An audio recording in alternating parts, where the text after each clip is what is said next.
Okay.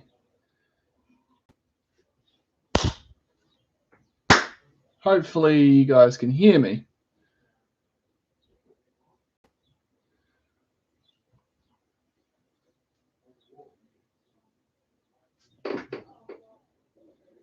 Hello. Yeah, it's working. Cool. Mic's working. Okay, let's get everything ready. I'm just using my sewing machine today. I'm going to be fixing up a few things. I've been need to fix up a few things to get used to using my sewing machine. And hello all. So I'll explain what I'm doing. So this sleeping bag is getting old.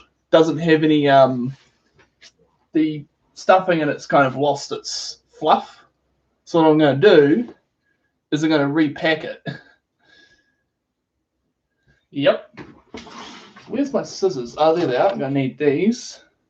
Very fancy, shiny, chromy scissors. And also, happy Valentine's Day to everyone. Hope you're having a great Valentine's. So, this old green sleeping bag is, it's ruined. It's got so many holes in it that it might as well be a sieve. So, I'm going to use the stuffing in this old one that I've had for a while. Yeah. Fluff machine.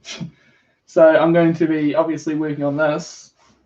I'm going to use the stuffing out of this one to make this one better. So, yeah, I'm just going to be fixing up a few things with my sewing machine. Using the old ones to recycle my new ones. So, first up, this one needs a spot where I can refill the duck down into it. Good clean this does after I've finished. But other than that, yeah. Yeah. And also, hello all, by the way. It's good to see us all here. Okay. Scissors. What I'm going to do is I'm going to take this. I'm going to make... That was a loud beep from a car. I'm going to make a tiny wee incision along the material. I'm just going to grab just that one side.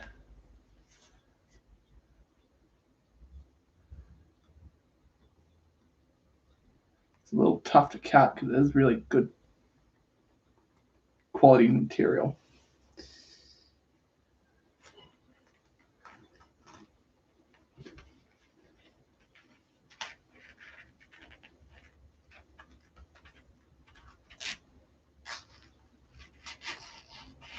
There we go. And what I'm going to do is I'm going to use the old one stuffing to make a newer sleeping bag that's much more thicker than the original.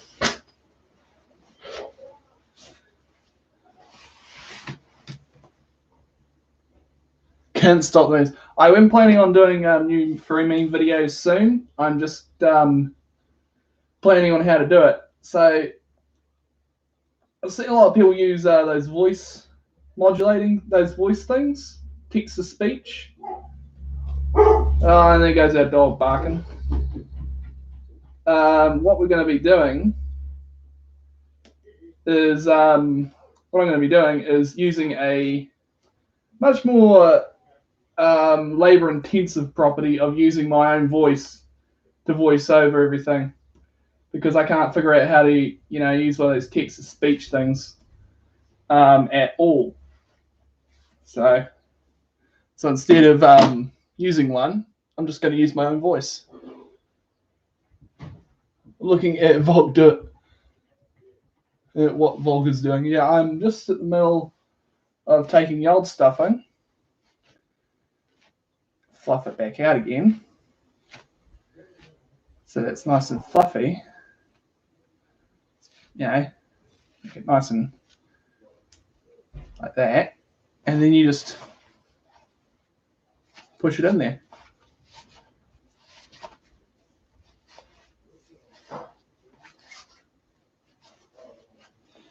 So this is a way that I normally take a very cheap sleeping bag and make it into a very comfortable one.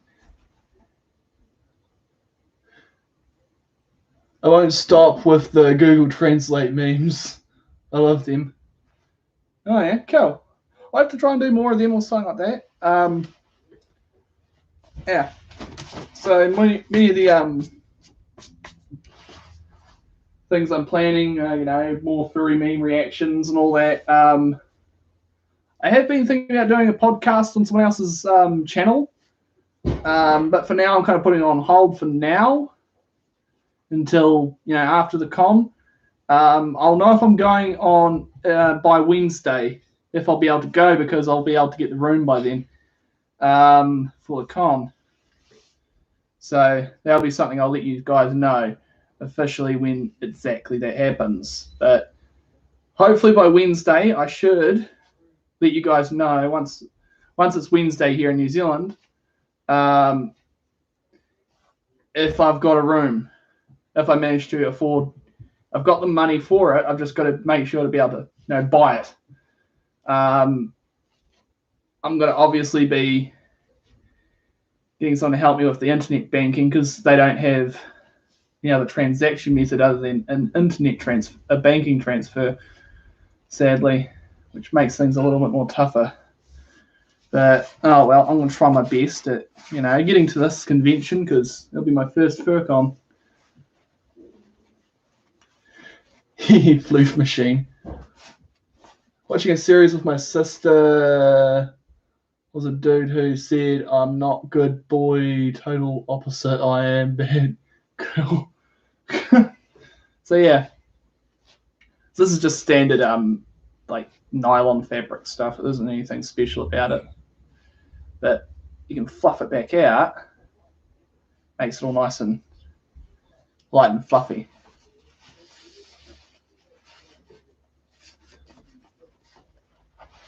Rip fluff. Fluffing out the fluff.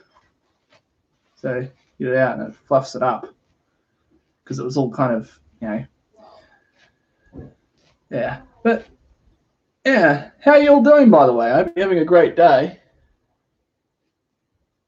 You got banned from Discord. What for? Having too many accounts, Andy? Because if you got more than one account, you can get kicked for that.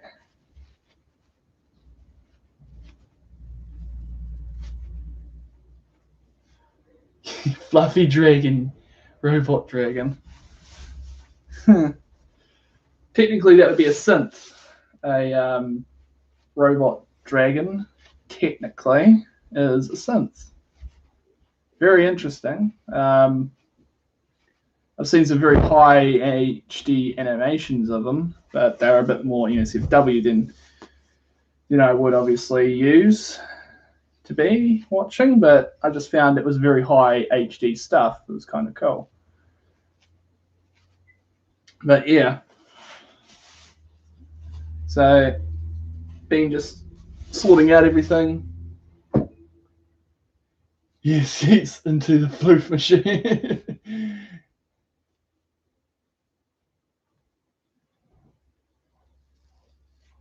Oh yeah, more like a robot lizard.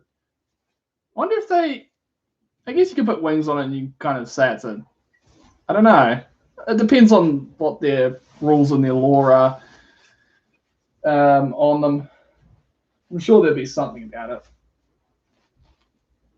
But, oh well. Very fluffy stuff this is once you get it all fluffed out. There we go. That's more like it. Nice big fluffy cloud.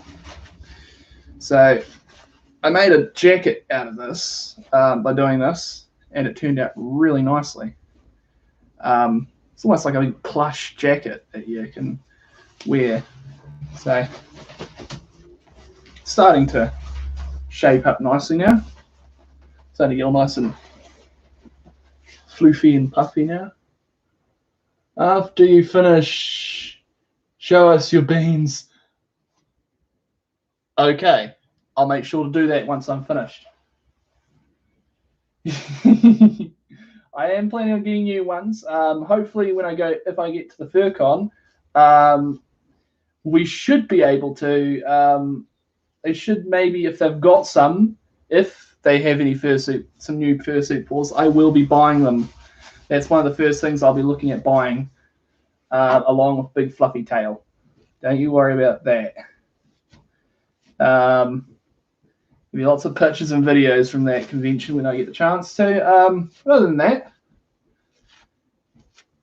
yeah, nice big fluffy clump like that. So it just goes, because each segment, because it's segmented, all they have to do is fill each segment with the desired amount of material, and I just have to sew it off again. Beans are cool, but I didn't eat them raw. Baked beans, I'm guessing.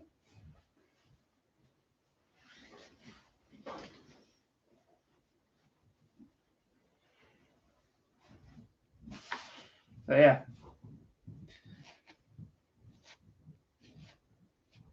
So yeah, after that.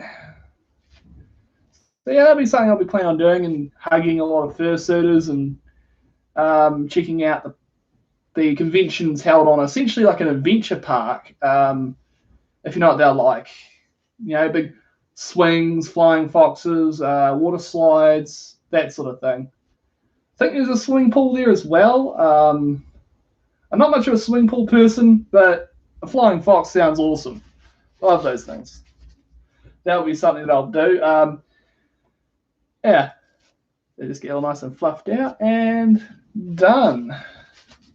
How are you all doing, by the way? I hope you're having a great day, and I hope you have found your Valentine's, whether that be a friend that you've been with for a long time, someone that loves you so much that you just want to give them a big hug.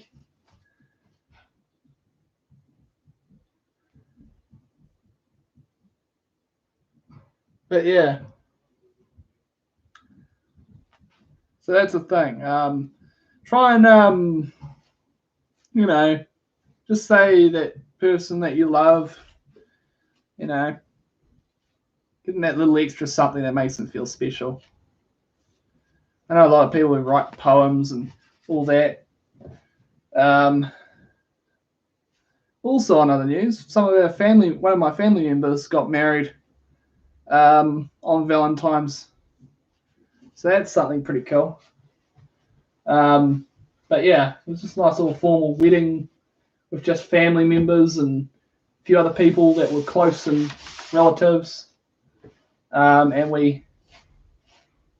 it's quite a nice event. We just decided to keep it fairly simple. But yeah, got married, and they have decided to go and have a bit of fun for a bit. Yeah.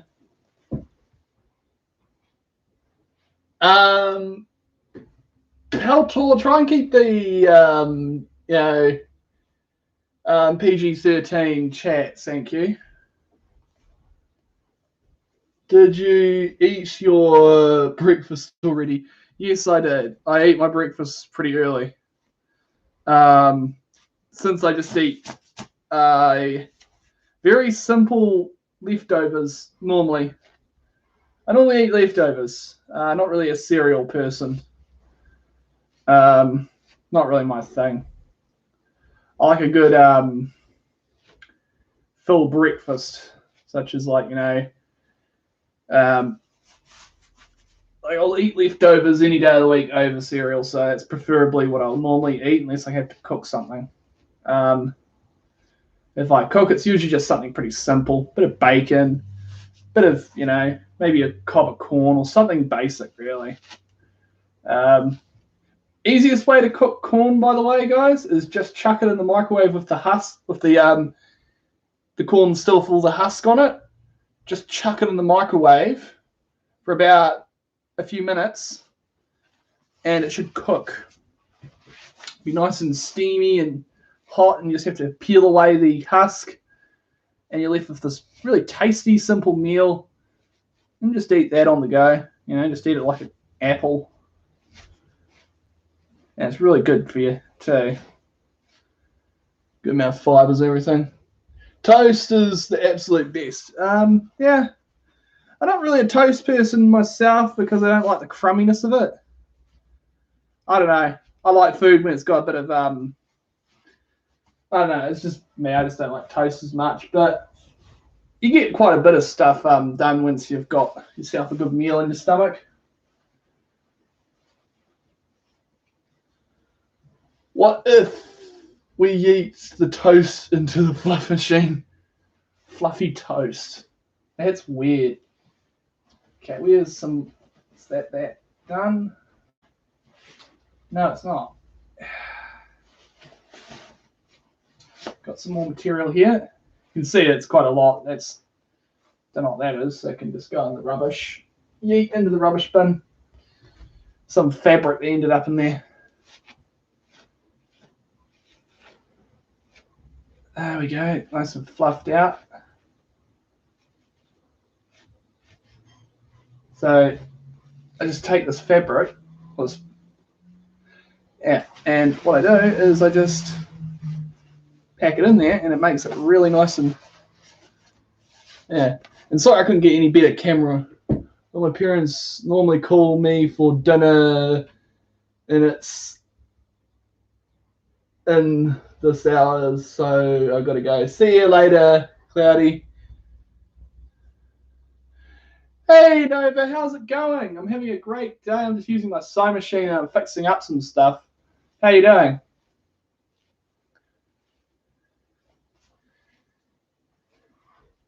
Going to get some food back later. Say you too, adorable Cliff.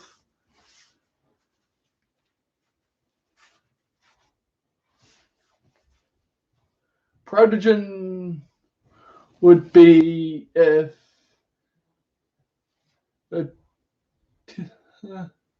having a fantastic day. That's cool. Yeah. And also, Bobshire Snort, you adorable fluff. You want the cute? You got a really cute fursuit, and it makes me want to hug you really much. So there we go. It's been hours doing this sometimes, so it's perfect for me just to stream while I'm doing this.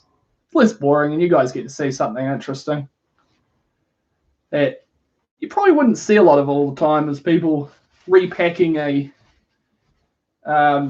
sleeping bag. I'm kind of a recycler, and I'm kind of a little bit of a penny squeezer, if you know what that means. More or less kind of like a Mr. Krabs. Where I kind of just, squeeze my money pretty well. I get the most out of the very little I've got. Oh, thank you for the donations, and happy Valentine's to you, Avia. I hope you have a partner or someone that you love to give a big hug to. Okay, Avia? That's what I want you to do, is give a big hug to that person that you most love, that you're special with, you snuggle with at night. They deserve a big hug. Thank you, Nova. Alpha Techno Bravo 101. Yeah, just so you know, guys, when you spam out like a whole bunch of numbers and stuff, it normally gets caught up in the filters. That's something that happens. Yes, I have my boyfriend. Aww, give him a big hug. He deserves it. Be around an adorable fluff like you. He deserves a big hug. Protogen. Not a protogen, though. Oh, well. Cute. Protogens are hecking cute. Give him big snug eyes. Boop your visor. Adorable thing. So what project am I working on? I'm working on fixing up a sleeping bag. So sometimes when you got an old sleeping bag, they the fluff in them, they just kind of, they just become very they're not that good anymore. So what I do is I take the stuffing and I repack them, essentially. So it's starting to look nice. It's almost at where I want it, actually. So what I do is I grab it and just give it a nice shake, and it packs it down nicely into the chamber where it's all fluffed up. And it yeah, adorable. So yeah, it makes it nice and comfy again. It makes it really nice and wearable, and I can sleep in this again. After I've done this, I'm going to give it a good thorough wash, and it just gets all the dirt and stuff out because it's been sitting for a long time.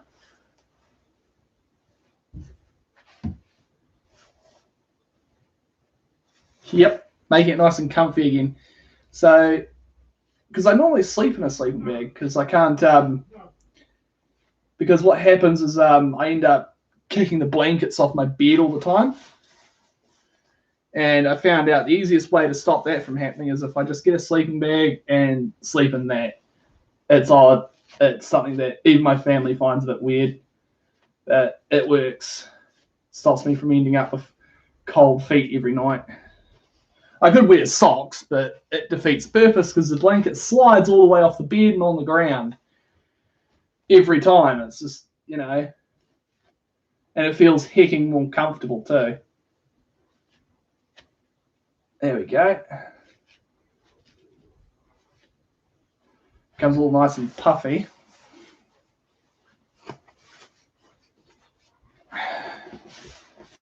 There we go. That's that done. So what I'm going to do, I might as well put the last of that in there. In that spot. Then I sew it back up, which is sometimes a little bit difficult, but at the same time it can be a little easy. So I'm going to just grab it and then roll it around, and then I'm going to just sew it down. Do I go camping? Occasionally I do.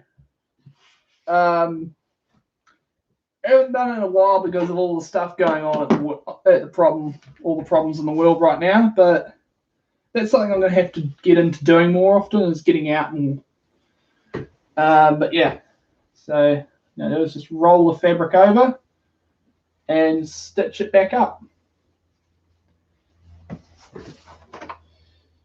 Okay, make sure that both of the threads are sitting out the back of the machine, and I just grab it, fold the material in such a way so that when it's stitched, it kind of doubles over, so it makes a better stitch. There we go. Just move that out of the way and fold. I want to make sure that I get both of the bits of material when I sew it. So what I'm going to do is bring it down like this, put the foot down on the sewing machine, and if you're wondering how you control a sewing machine, they've got a foot pedal on the ground, kind of like an accelerator on a vehicle.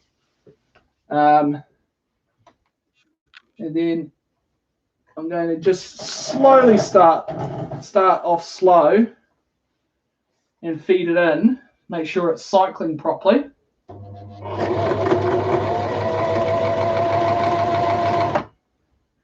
And I reverse it. And what that does is it locks the material together. It kind of ties a knot into the fabric. And yeah, that's working perfectly. I can see it's making a good, strong connection. I'll let you guys get to see this after I'm finished.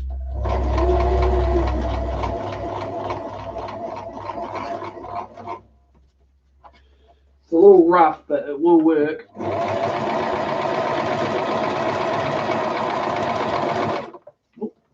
Got caught.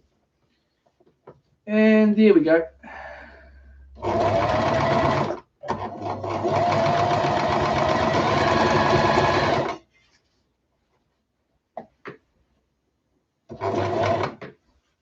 reverse it.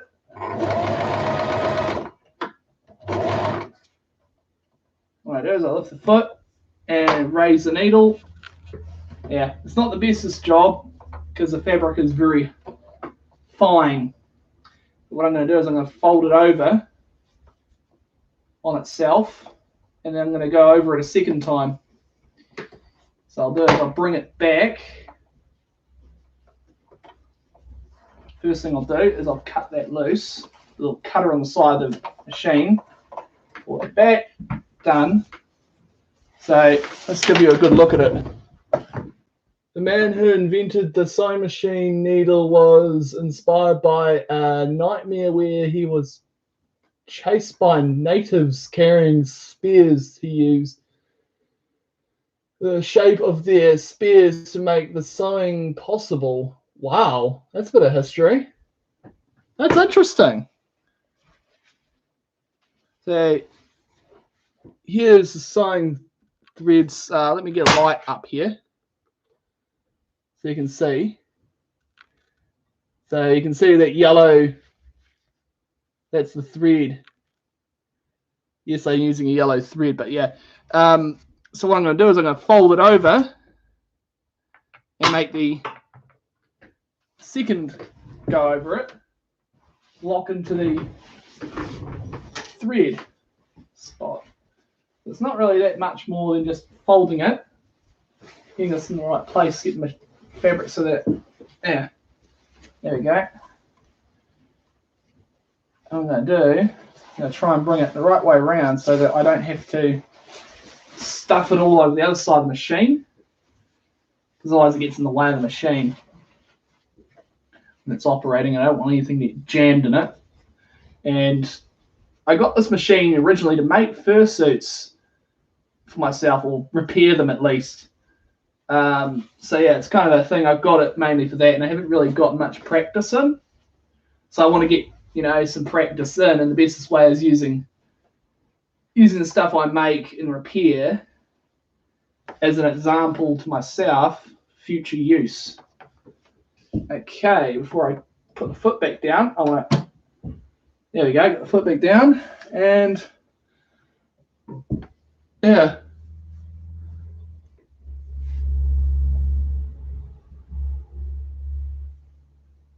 Some pretty crazy stuff comes from dreams, I'll tell you that much.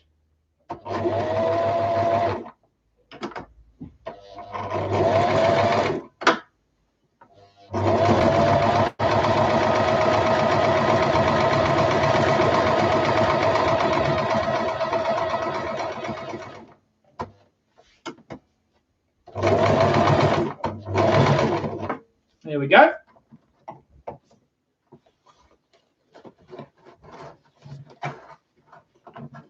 And just cut that thread, the little razor blade that is built into the sewing machine on the side.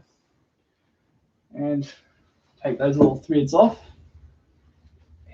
Have to have a really good sweep in my room. So I actually did comment that I need to have a sweep in my room. So yeah, it does. So you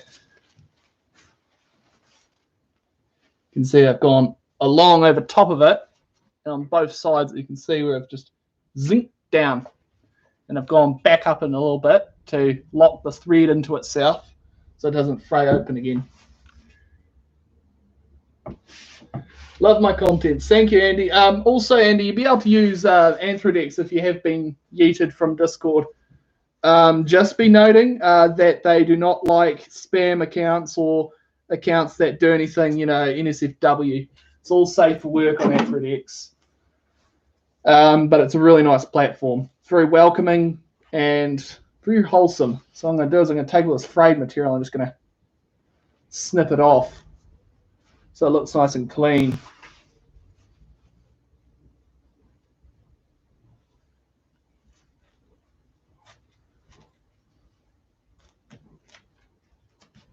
There we go.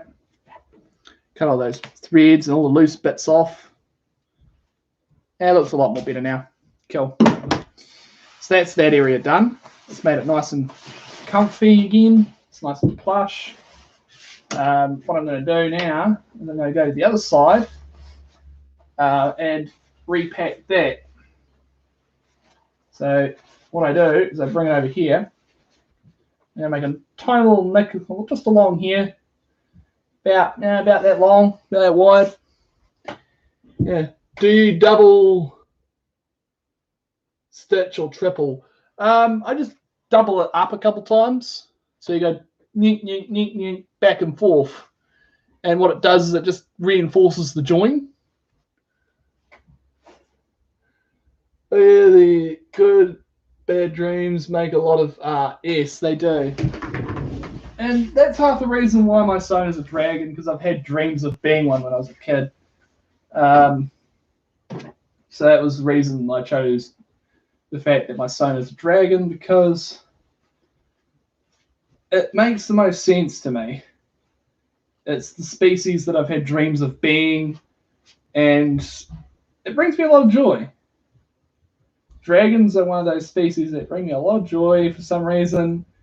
All the other species are still adorable and cute as hell, though. And I have been thinking of making a second Sona. And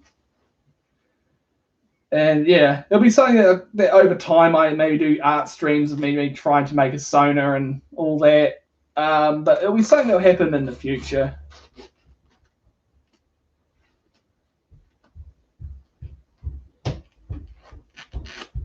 Okay, there we go.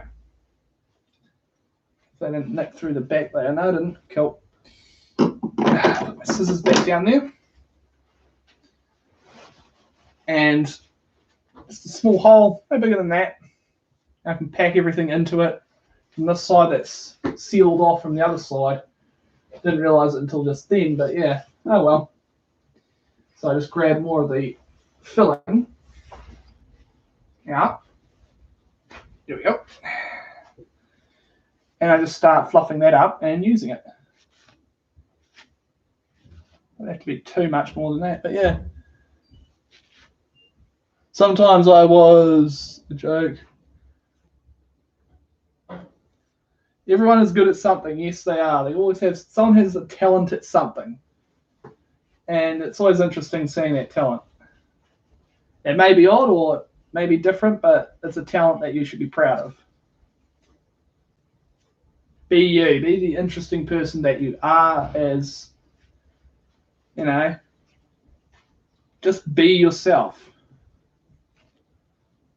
If that means being a dragon or being a fox or a wolf, then be that critter, because that's adorable.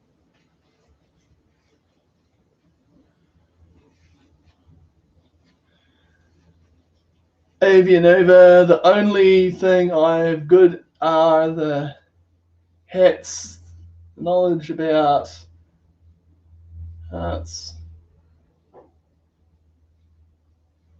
See you later, Buzz. Ruffs, I hope you have a great day. So, yeah. Hope you have a great day and schnagois. Adorable fluff. Yeah,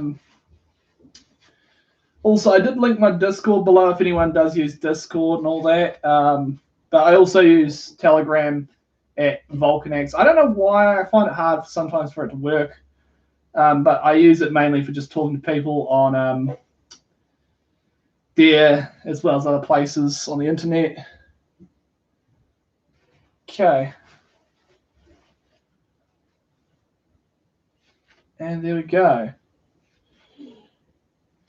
So just fluff that all out and continue doing, just rinse and repeat what I'm doing. But yeah, I'll probably have this finished soon. And once it's done, I'll show you what it looks like and why I like this. But yeah, just fluff it out like that.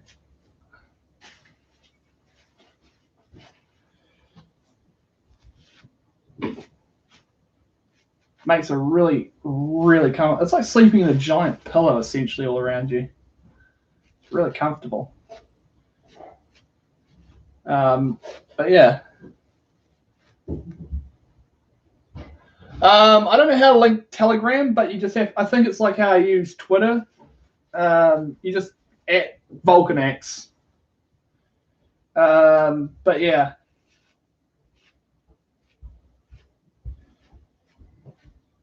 But yeah, I've got my Telegram off at the moment, but I'll check it soon because I'm in a few chats and all that and everything going on. Because one of the Telegram groups I'm in is the one that I use for because I've got a chat for the FurCon that I'm going to, and they keep you informed, and also you can talk to other people that are planning on going to the FurCon. I saw a lot of adorable art that people are making. It's so wholesome. It's just the most cutest stuff you can imagine. Some really nice name badges and nice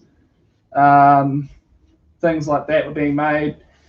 Everyone's getting ready to go, even though it's like an April 30th that we're planning on going to that the FurCon opens. Just everyone's getting really ready already because people want to, get everything prepared early, which is a good idea. Getting everything prepared early, then you don't have to worry and panic and rush. You can just get everything done. And yeah, all you have to do is just grab your bags and walk out the door and on the road, and away you go. Okay, it's starting to come up nicely. It's good. Fluffing out nicely. So yeah, the major thing with getting, ready for a FurCon was essentially dealing with the getting on the road and getting, finding transportation to the FurCon itself. I have no clue how to link them, and I know it plays up something terrible with trying to get my account to show up. I don't know how to link Telegram accounts. Sorry. Because I've tried, making, the only way you can is in making a group chat, and yeah, it's annoying having to moderate that as well as a Discord. So it's kind of, if someone knows how to link, just someone's Telegram account, not the actual like a group chat, then yeah, I may look into that. But yeah.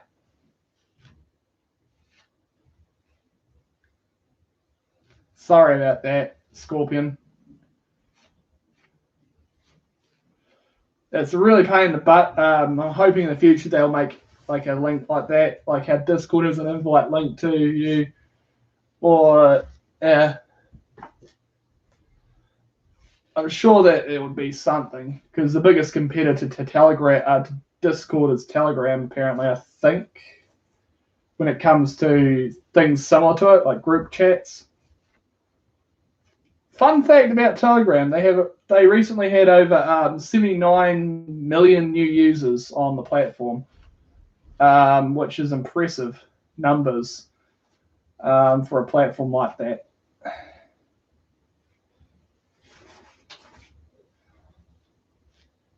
There we go, nice and fluffy. Some of this is unusable because it's just math. It's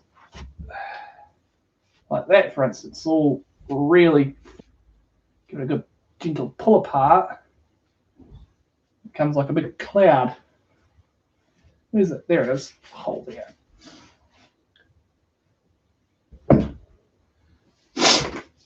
Oh, sorry.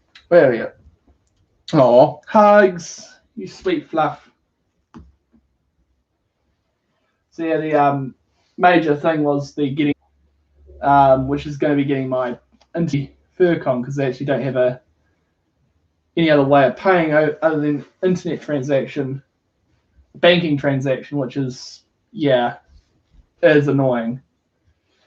But luckily, I've got family members that can help me when I do need to get that done. Hopefully, I'll let you guys know. Obviously, I'll repeat this. I'll let you guys know if I'm going to the FurCon by Wednesday, if I've gotten a room there. They do have day passes, which could be an option if I can't get a room. I don't know what they're going to plan on that. It's what they've said about, with all the stuff going on. They don't seem to see any reason why they have to postpone it yet or cancel the event. But hopefully, with everything going on, we should be all right for the FurCon to continue.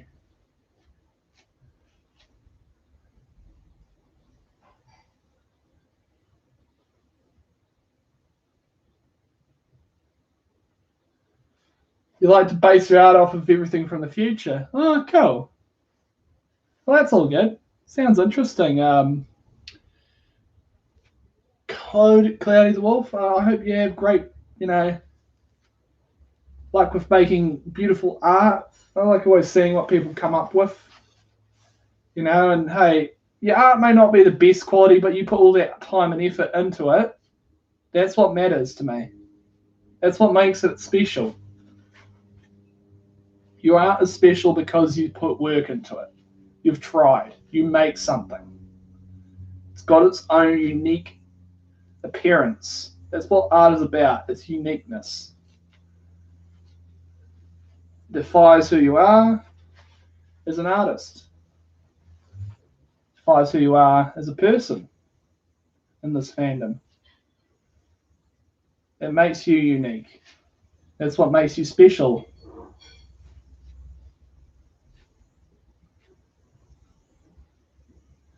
Always good. Seemed interested in me. Aw. Hugs, you adorable fluff.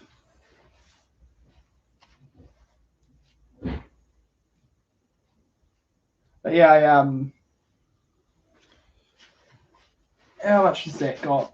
A little bit more. Needs a bit more puffiness to that. Little bits of fluff there.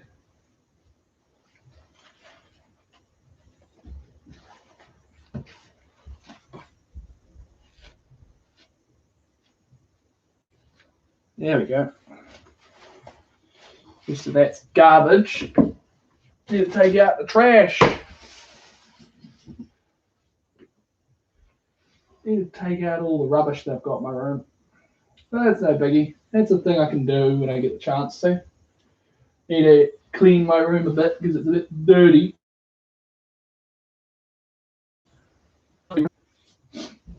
Especially me when I'm doing a lot of stuff. Fluff this out. And poke it in. Fluff it out. Poke it in. It's a very simple cycle.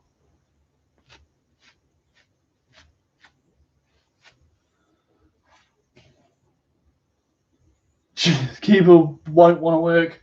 Oof. Did you spill something on your keyboard and it's not working properly? Yeah. Sometimes it can be just dirt and stuff gets caught under the keyboards and doesn't let them go down properly. You just gotta, if you know how to, you gotta clean them out. You can get, air dusters and all that. Or even if you've got one, an air compressor, just put it on light and just blow into under the keyboards with it gently.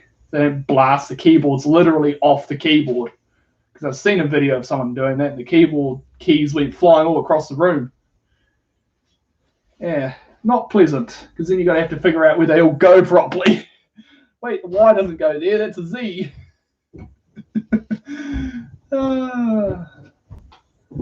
As long as you memorize where the keys go, you're all good. But I'm sure you'll figure it out.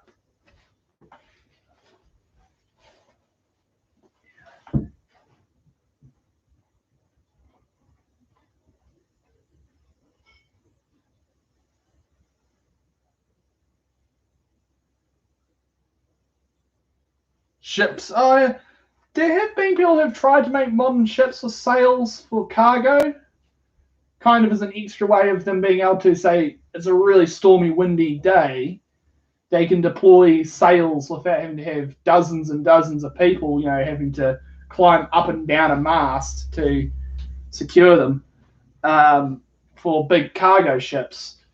And what they kind of made with metal ones out of solid metal, so they didn't wear out as easily, which makes sense considering that metal is sometimes some of the most cheapest material on Earth for making a sail on a big ship.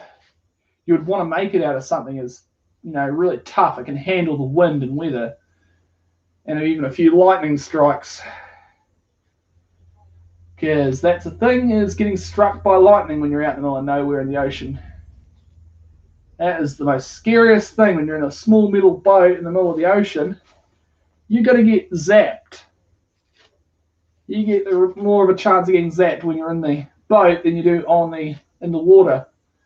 Because you're freaking the big metal object, that freaking electricity is going to have a much greater time. Yeah. Yeah. But otherwise,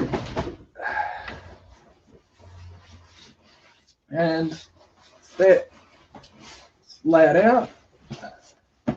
Almost there. Almost there.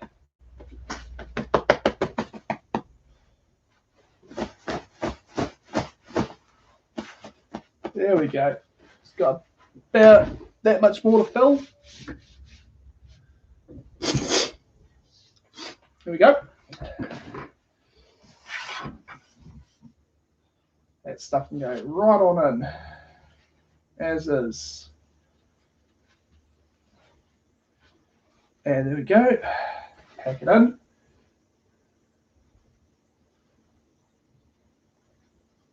Okay, find some more of the fabric. See, pack into the. Yeah, it's actually quite amazing how little actually turns out to be a lot. But I put a bit extra in there because it will obviously kind of pack down a bit over time. So you can puff them up a little bit more than intended. It turns out quite a lot better. Fun fact, I have a book called Zogel. I'm not even going to try and pronounce that. Comes back to the ocean man topic. Future will be enough to fuel ships so that not using sails again. Yeah. Well, they obviously say a lot of things about it. There could be a possibility of a lot of ships running on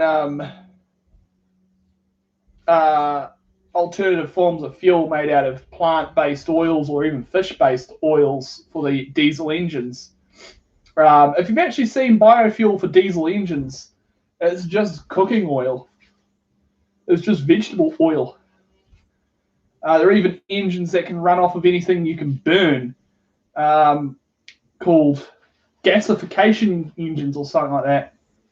It runs off of the gas that the natural fibers create, and they just burn that stuff to make a gas that, it was made way back in the day when there was a very lack of gas during various strifes and periods in time when there wasn't enough gas to use for transportation. They were used for a lot of other things during mass shortages.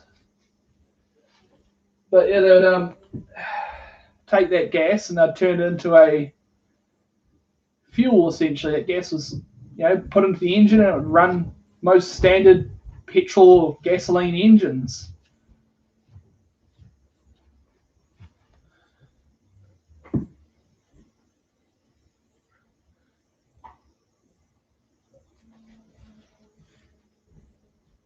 Norma, I can't read Polish. Try and keep it in English, please. Thank you.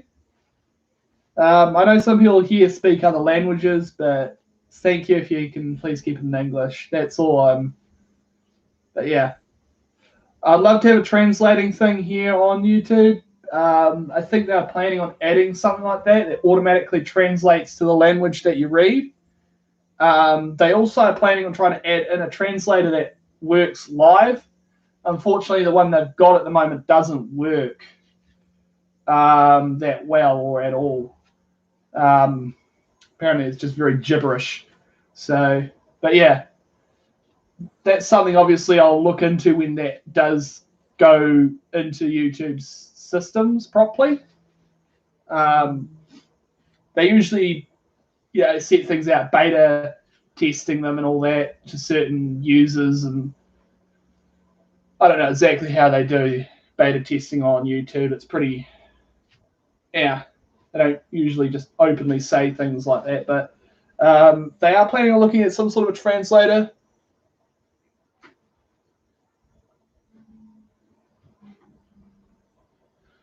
Remember, my friend, I always, when two or more Poles meet, as they speak in Polish.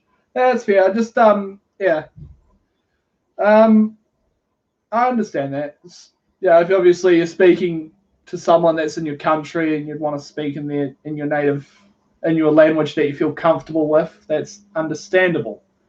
Just remember that you're on this channel and most people here speak English.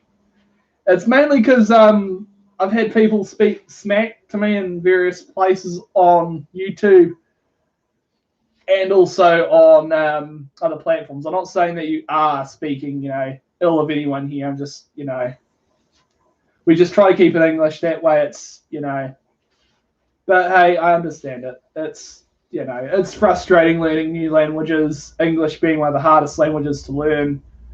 Yeah. Okay. That's getting nice and fluffed out. I should have worn one of my furry t-shirts, but you wouldn't really see it because you only just see my arms.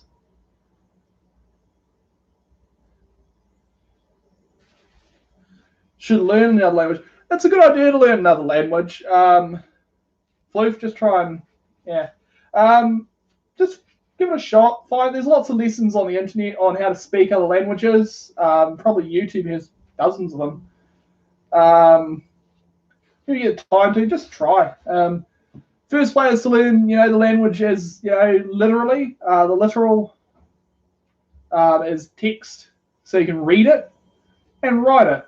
Then learn how to speak it vocally as well, because that is a very be able to talk to people in various discords or other video chats and voice chats on the internet when you meet someone in another country. Yeah. So give it a shot. It's always nice to give something like that a shot. That's okay. Cobol's the Fluff. It's nice to meet you. If you're wondering what I'm doing, I am repacking a sleeping bag. So it's nice and fluffy and warm again. What I'm doing is I take another sleeping bag that's got a heap of stuffing in it that's no longer usable, and I just take the stuffing from it and put it into the one that I want to use. And it makes it nice and cozy and fluffy, puffy and nice and cozy. I've already gotten one of them chambers inside the sleeping bag already nice and puffed up, fluffy. I'm just finishing up on it now, but I'll be able to move on to the next one once I've sewn it shut after I've packed a bit more stuff into it. But yeah, it's pretty simple. Once you've got something like this set up, you just have to keep on, at it, and yeah.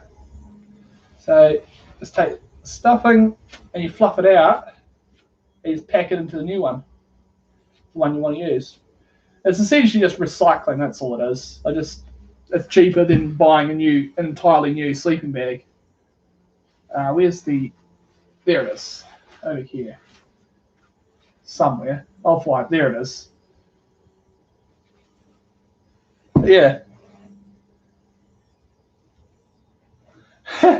Yeah, it's pretty messy, but at the same time, been doing a lot of stuff and haven't had much time to clean out things properly. Plus, we're going to be getting carpet in our house soon, so eventually we have to move everything out of the house again while they lay the carpet. So it's like I might as well wait until they go, hey, we're going to be putting in the new carpet, and then just clean everything out and get rid of the garbage and get rid of all the junk that I've got built up in here. I've got so many bits of junk in here that I don't want to keep, but need to make sure that I've sorted everything properly. From what's junk, what's got some value, I might as well sell it somewhere. Maybe set up a Trade Me and sell the stuff on Trade Me. But other than that, yeah.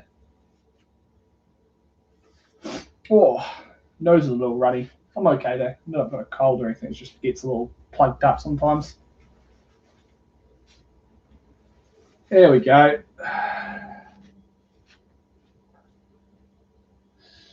But yeah, it's sometimes messy. Yeah. Sometimes people say about a productive room is a messy room because they're always doing something. You can tell. I see a lot of people who do similar things to me, and their rooms always look similar. They're always kind of messy. They got things cluttering benches. They got things, stacked on their windows, like I've got, where just any space that's not the floor is essentially occupied with stuff, because they're just being used for, yeah, just using everything that they can to their advantage.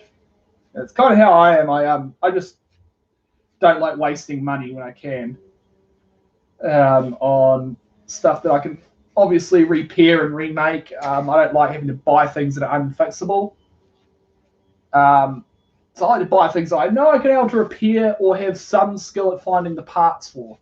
Say, I can't fix certain types of phones because they don't have the ability to be fixed, or they can't be sent off to anyone that can fix them locally. So the way I deal with that problem is I just get phones that are really cheap, that the parts are online, that they're very dirt cheap. Um, $40 for a phone or 30. It's okay, sort of interesting. It can be a little messy, but yeah, you get to see things that normally.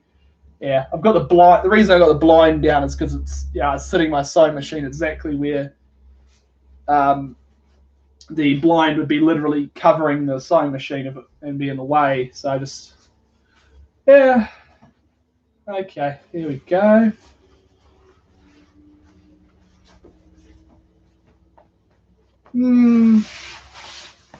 That should do it. Okay, now I'm going to sew that shut. Go find where everything is. So what I want to do is I'm just going to take that fabric, lay it down, and just sew back and forth to, yeah. No, not Australian E6. I'm New Zealander.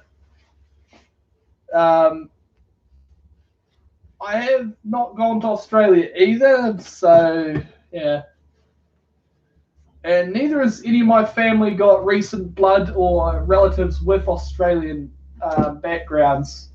Our family has actually got more Scottish backgrounds, surprisingly, and English backgrounds. So we're more from that kind of area, and background to where we lived prior to our family ending up in New Zealand. Yeah, but that's like ancestry for you. It's got Scottish background. We can actually trace our family to some parts of Scotland. I can't remember how far back, but it's far enough back that it's there. Okay, let's get that thread out of the machine. There we go. I just got to pull the thread out so that it's going to work properly. Got to make sure everything's in the right place when I sew this shut. So sorry if I'm not looking at the comments right now because I've got to concentrate on where I'm putting the thread. Okay.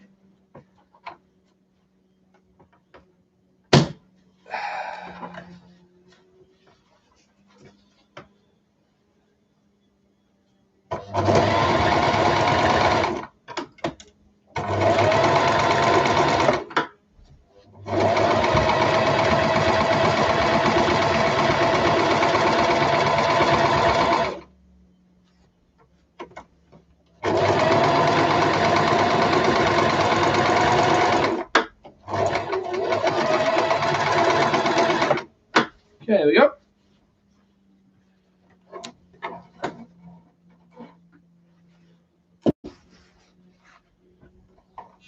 There we go. Gotta do a little bit of trimming, get all that bits off. There we go.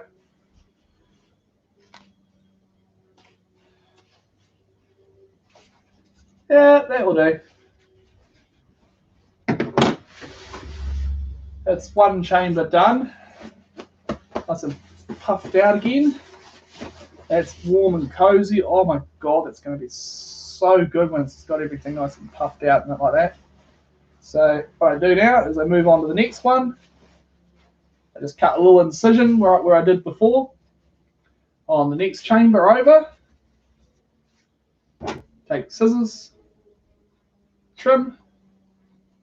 I actually move over a little bit so I've got a little bit more room to make the incision, so that when I do, it's actually going to,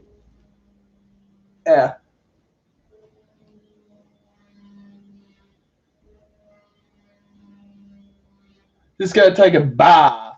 Good idea. Take a bath, get yourself all nice and clean and squeaky clean. But yeah, I hope to do some more interesting live streams. I'll probably do some more Minecraft things.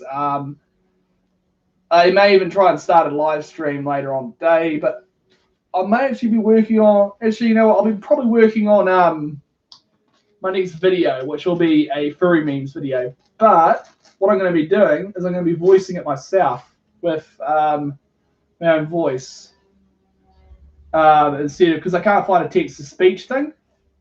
So I'm going to be actually using my own voice as the speech.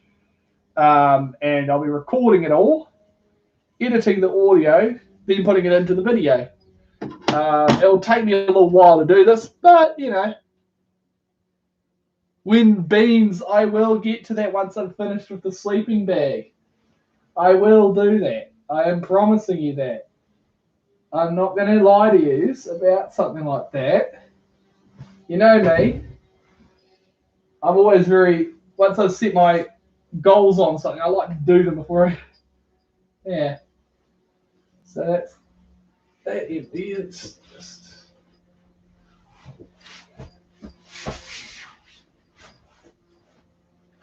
okay.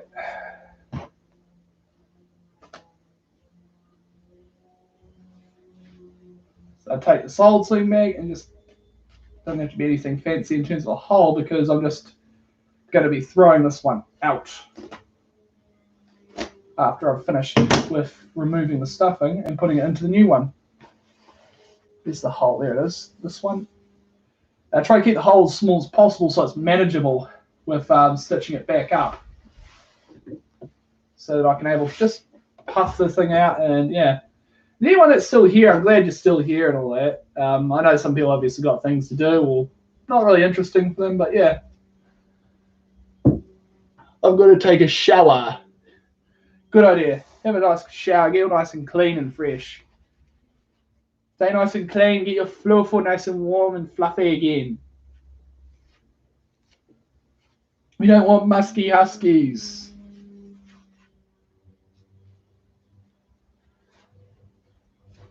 But yeah, hope you're all having a wonderful Valentine's. Yeah, I'm glad you're spending the time with me, and it's just adorable. Oh, nose is a little runny. I'm okay though. To blow my nose, I need to find a tissue. That's the man. I need to blow my nose. I'll be right back.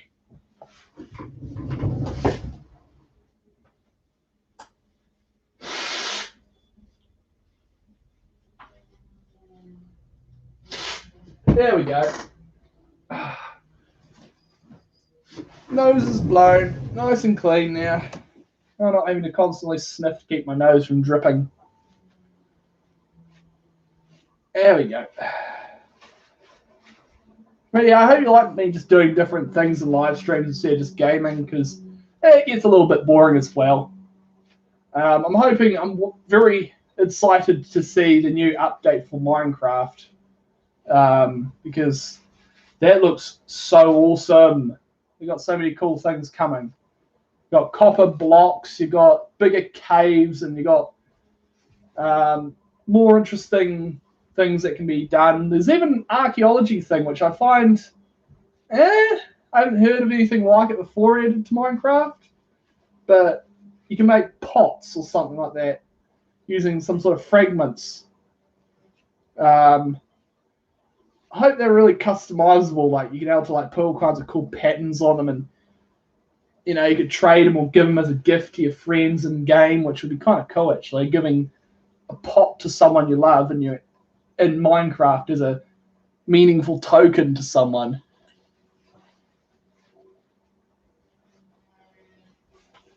Lol, just had my mother complaining about one of our cats trying to lay on her.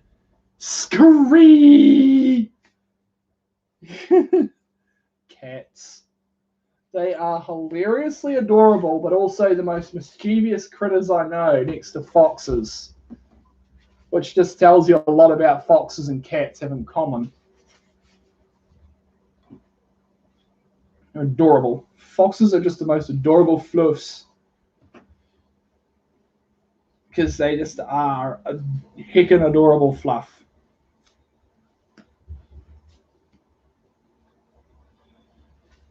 They, as Bill would say, it's a dog running on cat software. Which just tells you a lot. Cat OS. Cat OS. Oh, woo. Make weird noise. Scree! 10 p.m. something. Me in 22 Poland light. Okay, it's coming out nicely. It's coming along really nicely. But yeah, if you're wondering, will I take this one to FurCon? Perhaps I may take the sleeping bag. I might take another one. I don't know. But I'll probably take a sleeping bag because they're pretty good way of sleeping at these sorts of events. And they did say I got to bring my own bedding because they don't provide it. Fair enough. I'm not bothered. It's not the biggest thing in the world. I'm probably not going to get the best of sleep at a FurCon because everyone's going to be doing shit at ridiculous times of the night. But, oh well. People are going to be snoring. People are going to be making odd noises in the same room as I am. So I'm probably not going to get much sleep at all. I'm going to try and sleep because, obviously. But yeah, I'm just staying overnight at the con. And yeah, it's something. But also, I'm going to be looking into making, try and make some friends and try and encourage, fur meets up north here, up on the top of the South Island. And yeah, foxes are cute. Yes, they are adorable. They're the most adorableest fluffs ever. I actually been thinking of making a fox sonar because heckin' adorable fluffy tails. They look adorable. But yeah, that's something I will be looking into, is making some sort of sonar that's just a, But yeah, that's something I'll look into. I actually had thought about making a sonar based around a fursuit if I was to buy a pre-made fursuit, which they do exist. You can buy pre-made fursuits from, genuine fursuit makers. They're still expensive as all can be, but they're still adorable as hell.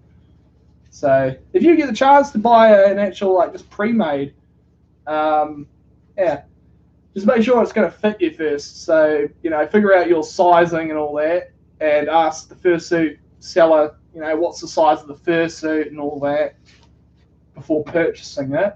And say, oh, this fursuit's going to be, this big, and this is my waistline, this is my height, this is my head height, size, and this is, how wide my legs are, and all that. Basic, just your body geometry. Just take a basic, measurements with one of those fabric measuring tapes that you can buy. They're only like a few dollars. Nothing really expensive, but it's always a good idea to have. What's the fox say? Lol. Oh, I need a drink.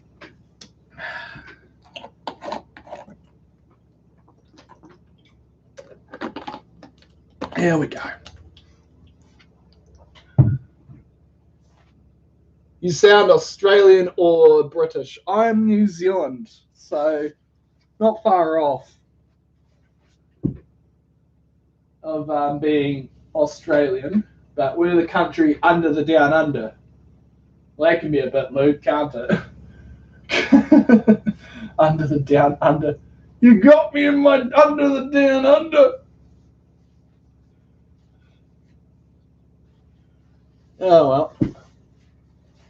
Yes, I'm back. Ah, Snuggles, the adorable fluff. Love you, you adorable fluffy thing. But yeah, it's good to see us all. No. Scree.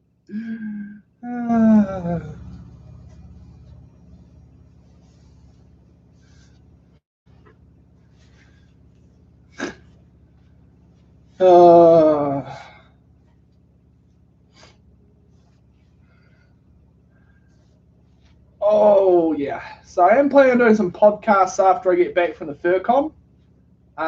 With it's going to be on a different channel, like on a different YouTube channel or somewhere else. But I'll let you guys know and all that in advance once that's done. But it's going to be with someone that's a little different than normal. But here's the thing: I want to talk to people outside of different, in the fandom that are, they're not normally talked to. People that, I'd rather get to know someone than actually, just not know them. Try and understand everything from every point of view in this fandom.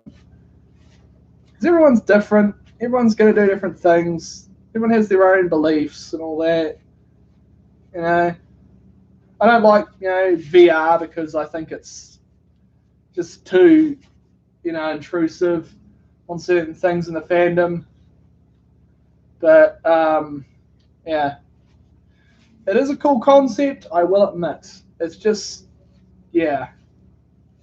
Especially with all that's going on in the world. It's understandable. But I just, yeah. And Jeepers Creepers. I'm not, going to try and give hate to anyone that's got, a poorly made, model for VR, but Jeepers Creepers, I saw one that was so cursed it made my... It just, like, either it was purposely made to be cursed, which, yeah, I guess that's a thing. You can try and curse people's eyes. But, gee, you're playing a VR, you got this headset on that's, essentially a screen shoved right in front of your face. And you see something that, like, it's cursed. Of course you're going to sit there and go, oh, my God. Nope. And turn off the headset for the day. Kind of ruins, the fun of being on VR when something like that happens. Have I thought about getting a VR headset? They're too expensive. I'm not using the Oculus ones because you have to have a Facebook account. I don't like Facebook, obviously. Yeah, so that is actually coming out rather beautifully. Just packing it in by shaking it down, figuring out where it's all going into, and it's coming out quite nicely now. It's fluffing out. It's getting all nice and puffy and cozy. It feels really nice. So nice and thick. And I can sleep with this at night and know I'm not going to get cold.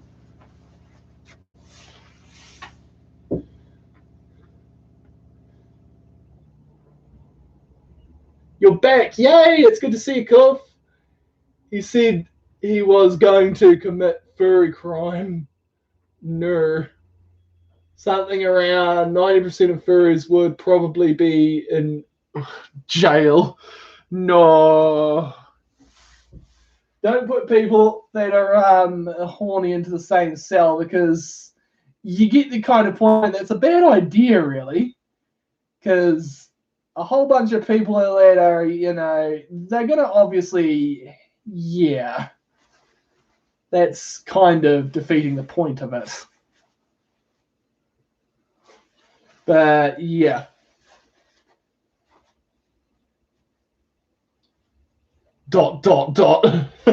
Why I feel I'm only Asian who's bad at math.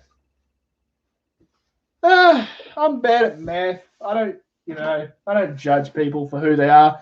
And also, I don't really care who someone is, by their race. I care about who they are by who they are as an individual. So, I'm bad at math, you're bad at math, it doesn't matter. People have bad days that, don't have good at most things in life. We always got something. Maybe you're good at art or something else.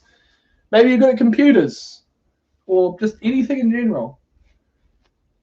You're good at. Everyone's got their skill, their specialty, something that they love doing. That's why they like doing that thing. That's why they're good at it. They enjoy doing it. But yeah, that's why I enjoy being a furry, because I love doing it. It makes my life happy. I love being able to make things and do things. I'm also planning on maybe doing live streams of me maybe doing soldering and electronics. I could probably, after I finish this, do some solder work on some stuff that I've got that I've been needing to fix up and make. I've got some batteries that need to be soldered onto some charging regulators for a power bank, because I make my own power supplies. As dodgy as it is, it's kind of like I'd rather make that device than spending $30 or $40 on a new battery bank, and I've got an old battery from a laptop that still can hold a charge, or should technically hold a charge, and just solder it onto a charging regulator. But yeah, it's a thing I could do.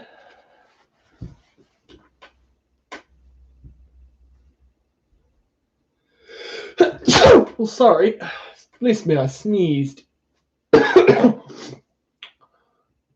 Also, if I can have sort of Patreon later, I'll take a look at it later, yes. You're very commonly talking on there. But if anyone else wants to, the link is below if they want to join the Patreon. I don't have anything posted there, but I should be posting there. Maybe I'll post some future things that I'll be doing or other things like that, so you guys have some reason to join other than just talking to me, because that kind of sounds a bit, yeah. But yeah. Country furry art is so rare. Country furry art? You mean like a farm style, out in the middle of nowhere furry art, like Western style, or more like a rural modern style? Yeah, I have only ever got 2 or 3 images. As in flags. Oh, it's like furry art as a flag. It's an interesting one. I've never seen too much of that myself either. I think I've seen 1 or 2 myself as well. So it's kind of a 50-50 thing. You're not going to find it easily, but you'll probably will if you go looking for it. But there's probably somewhere you'll find some of it. Or you can always get it commissioned if you have the money and time to. So there's some more stuff to fluff out and put into the sleeping bag. Oh. There we go.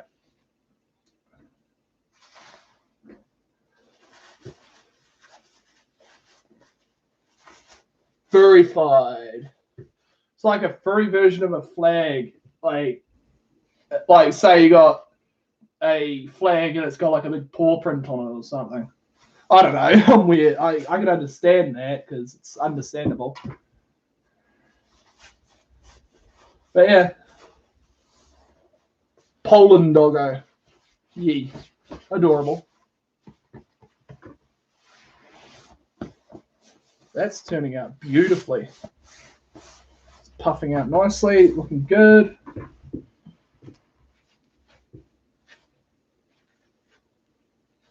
There we go. So yeah, it does take a while for me to do this, but I'd rather do this than spend, $140 on a new sleeping bag. I can spend that $140 on buying a new, furry stuff and other things, essentials for life, new clothing, food, all the rest. They will be actually supplying the food at the convention too, so you don't have to worry about that. It's all paid for when you pay for the entry fee for going to the con. So that's all good. So hopefully I'll be able to get a ticket to go into the FurCon. I'll let you know on Wednesday. Note that New Zealand time runs a little faster than US. I don't know how to you guys use Middle East or whatever it is time. I can't remember how it works. It's very complicated. But just assuming I'm, giving you a time, it's most likely New Zealand, whatever it is, time zone. Yeah. Random fun fact: Polish army had a bear, and he was a true soldier. Huh? Cool. I think I've heard of that. A bear that actually carries the ammunition crates or something like that to the front next to the artillery.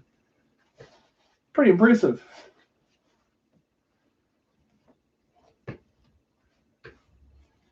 In fact, that a bear like that managed to work in the front lines. Oh well. I've never been surprised at the intelligence of some creatures out there.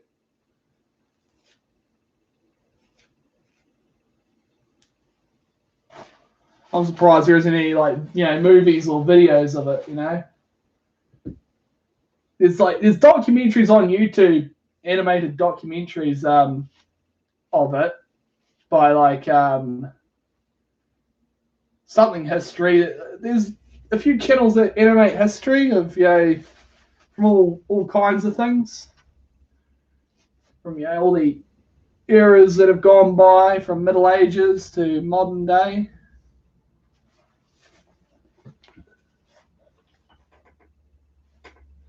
We're all 64 artists, but E61 artists are faster.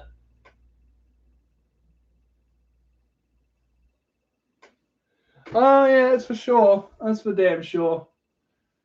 It was after that new character that came out from Vimsy Pop. There was art of it and there, and it was just so goddamn quick. It blew my mind. It was like, seriously, that quick? How? It just blows your mind, doesn't it? How quick some artists are. But yeah, when you commission a stick, these bits of art, they're not bad either, quality wise in terms of. And then I'm just wondering, they're that quick for doing some art like that, and how quick can they do freaking art for someone, safe for work art? It's just snail's pace. I'm not obviously hating on any artists, by the way. They're all, talented in all their own special ways. It's just fun to think, that they're that quick at making art of, yeah.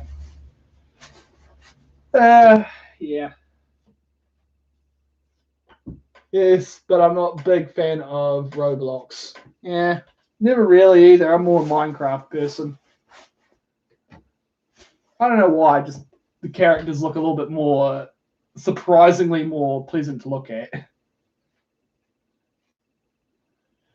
And also, there is nothing actually better than Roblox, and it's surprisingly more realistic than Roblox, and that is called Second Life. And it's been around longer than Roblox. I don't use it that much, but you've obviously seen me occasionally play it or use it in backgrounds in some of my videos. I do have a character in the game. Although the problem is it's very, very, very, very expensive to buy land in the game. And when I'm talking about expensive, in some cases, to buy the land or to rent it, it can be hundreds of actual US dollars. I'm not joking you. To rent some land, it's actually really expensive. I don't know so much about VR. What they're like. Once you've got a do you just like when you get an account, do you get like a chunk of land or a room or something that's yours or what? I don't know. It's kind of like I don't want to bother looking into it until after I've talked to people that have played it for a bit, and yeah. I preferably like fursuits more anyways than the VR because they look cuter. They're not just this thing that looks like it's made out of latex. Which I don't blame anyone if they got latex sonars. It's just, even ones that have got fur don't look like they got fur. It just looks like one solid surface.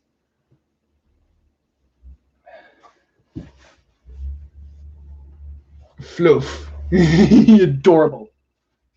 You're adorable. Can't deny that you're adorable fluff.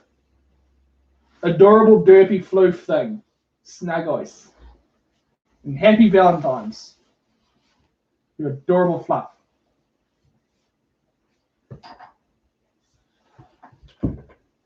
Sprints around.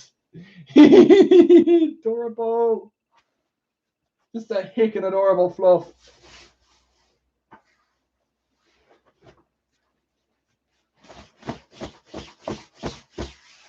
There we go. That's almost done. That's just really cozy feeling.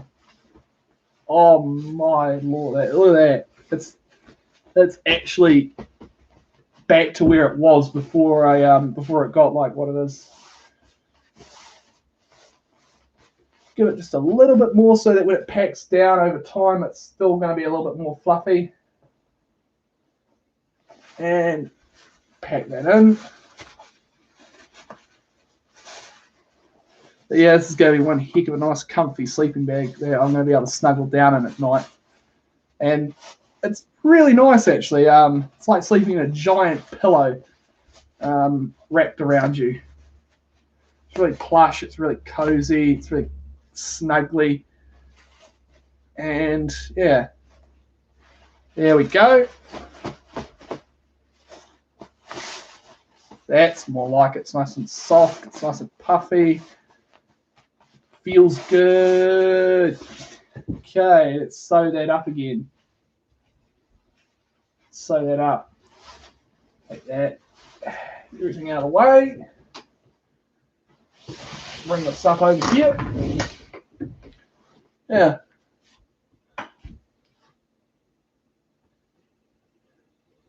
Woof. Slides into the water. Refreshing. Yep. Yep, that's for sure. Having a nice bath or a shower, or going to a swimming pool for a bit's nice. There we go. Now I'm just going to take this, fold it out like this, lift the foot up on my sewing machine. Sure the threads are nice and spooled out like that. I've got lots of spooled thread on the top. I don't know how much my bobbin has on it, so I'll probably eventually have to replace that or re-spool my bobbin. And if you're wondering what a bobbin is, it's just a tiny little spool, bit more bigger than my thumb, and it just sits underneath, and that's the one that brings the yellow thread up through the machine. And it just essentially the reason you have a different coloured bottom thread is so that you can tell the difference between the two. And you go, oh, this is the bottom thread and this is the top thread. That's why they have two different coloured threads sometimes. So you can be able to colour code everything. Same reason why electronical circuits have red wires and blue wires. Red wires and black wires. One's negative, one's positive. They do have other coloured wires for different meanings. So like some are like earth and some are neutral and some are data wires. Same if you've ever taken apart many things like I have, you'll probably see the differences in some things.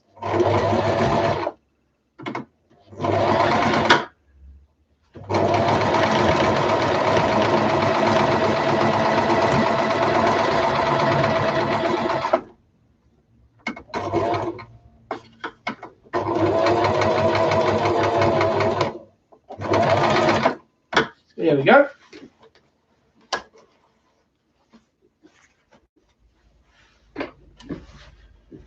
Okay, so where's that thread going to?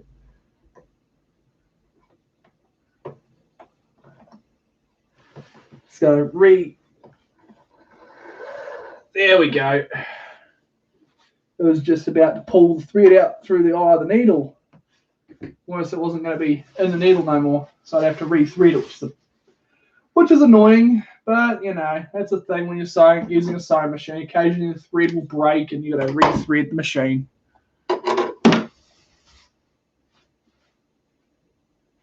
That's nice. That's nice and tough looking. Yep, that's going to hold. Oh, I'm going to boop you. I'm going to boop you back. Boop. Finger out of nowhere. Boop. Well, adorable heckin' floofs. There we go. Staying hydrated.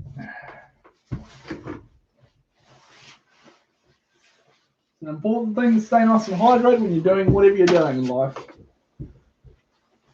That's more like it. Okay, so this one needs a good old fluff up as well. Yeah, so it's a matter of repeating this process over and over again because they're just all empty. More or less not so much empty, more or less just they need to be refilled with fluff because they're all emptied out, or just over time the fluff inside them has just lost its fluff. You just got to re-add it in. Okay, got a little hole, and I just stick the scissors into the hole, and yeah. Make sure I've only got one side, so I'm not cutting through both layers. There we go. There we go. And we're in. Now I just got to grab the other one and find where I had the opening where I was grabbing it out of. There it is. And just repack it. Just continue to repack until done.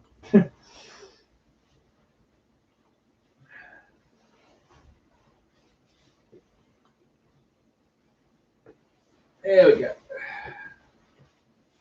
A nice big wad of this stuff. There we go. I think that Volcanics videos made me convince myself that I'm a furry. Aww.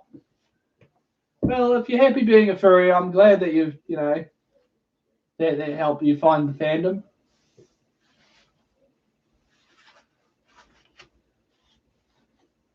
And also, Boops, you're adorable schnoots. You're all adorable fluffs that come here. Love seeing his little here commenting and enjoying the videos and streams and all the rest. And all the frequent polls that I try putting out when I can. Well, you know, all different kinds of questions and things that make you think a little bit differently. It helps in life just to try and think about things in a different light. You know, what would you do if, you know, this or that? Would you rather and all that? And I'm surprised, you know, of some of the answers you guys come up with and the ways you look at situations differently than I may. It's always nice to see something refreshingly different, from a different perspective.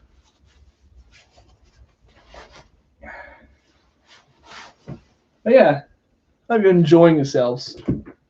No, I feel bad. You okay there? Hope you're having a good. I hope you're all right there, Blastomatic. Excuse me, but boot everyone because they're cuter than me. Aw, but you're adorable. You're adorable, Clo Fluff. Big fluffy thing. Snuggle yo.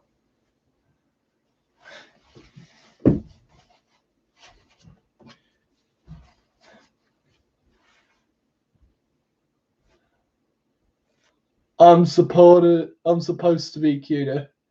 But you are all cute. So that's something that I'm going to say right now, that you're all super adorable. Even when I get booped, you get all blushy and adorable when you get booped. I find it so adorable when you get all blushy and just, well, they're not cute, and you get all blushy and it makes you look so much more adorable. Can't deny what you are. Adorable.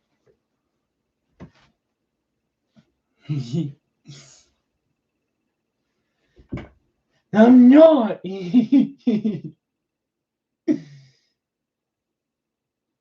Say that I again will yeet you away. Oh no.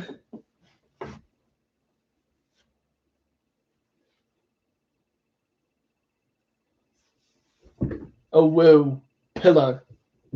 A woo pillow. Oh my god, imagine a pillowcase that just says a woo on it. Oh, classic. A woo pillow.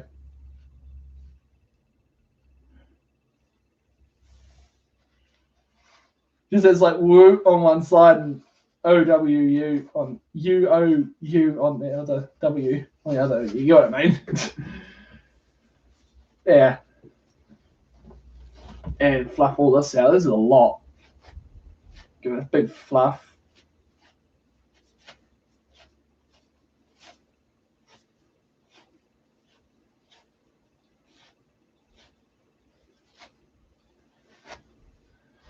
Maximum fluffiness achieved.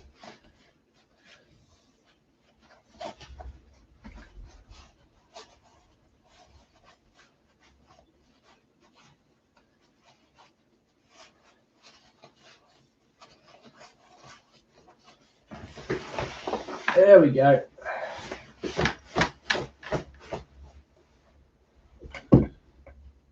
Yeah.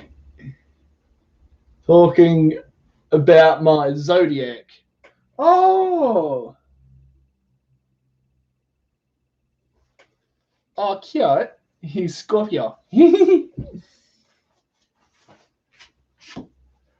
forgot what mine is. I have to remember. I have to figure that one out again. Because, yeah. Memory ain't that good when it comes to remembering things. Gah, memory like a colander. Memory like colander is not good memory at all.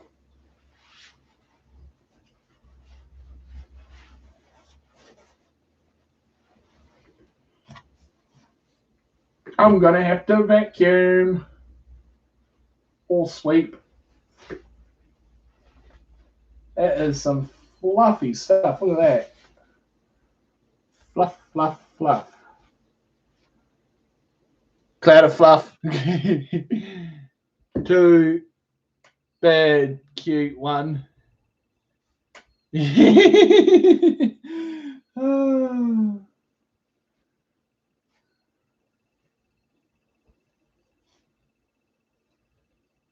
not say no, but cute. But cute you are. You can try and deny what you are, but you know that you will not last so long on how cute you are.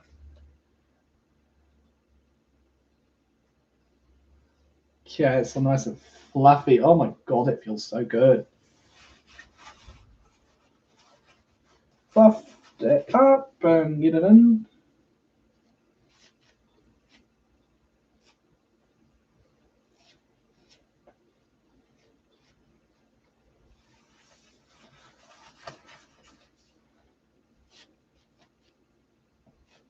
There we go.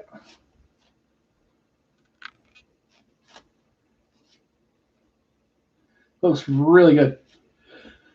There we go.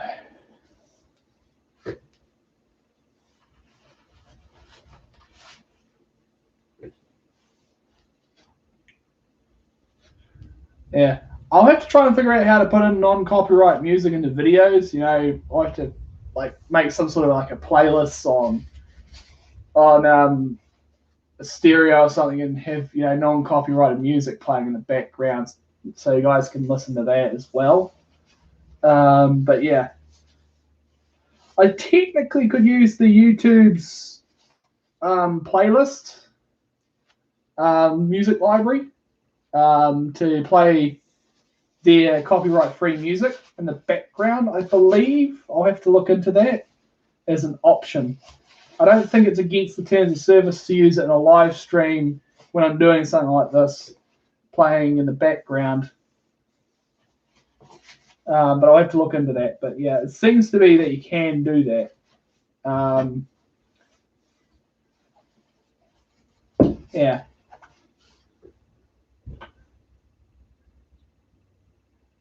Yes, they do. Occasionally use some of their music from time to time. I may make like a playlist of that and play that along with all the links in the video description whenever I do, so they get the right, credit, because they make some really good music. And yeah, I occasionally do use their music. You sometimes have heard certain songs, and obviously I try to do my best to make sure they get all the link back, to their music, because that is some of the bestest music there is, and it definitely is not copyright material, because all those videos are fully monetized and fully, up and running perfectly as always. And I've never gotten any complaints from them requesting any takedowns. So, yeah. I'm very, upfront for the creators. If there's a problem, I usually try and resolve it as soon as possible. But yeah, thanks for that. There is another music maker, but you have to go through a lot more hoops to use their music. You have to essentially you just have to use a license agreement thing, but it's not impossible to do. Like, I've done it years ago. It's just a lot I was doing this day to day, or it's just a lot of work to have to do. You have to put everything aside, sit it there, and wait until it's done. But yeah.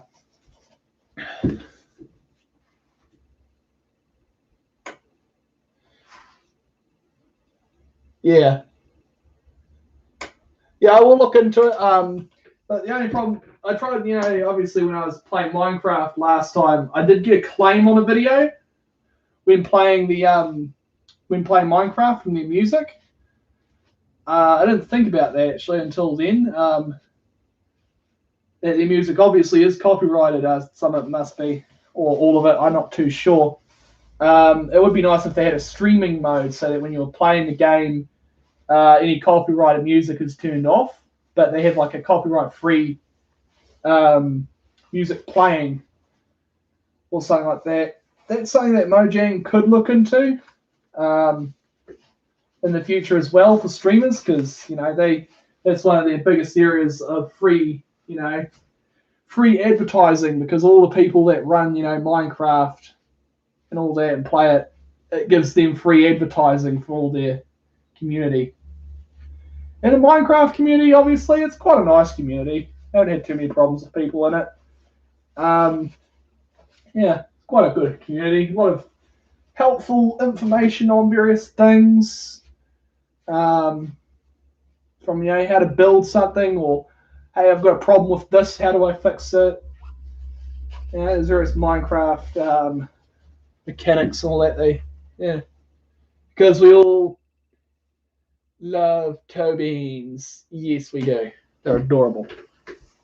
There's so many cute arts of it and all that. Some of you may know that I like occasionally view TF art and all that, transformation art, because I like it. And yes, I find a lot of cute, fluffy paws. Some of them are so adorable.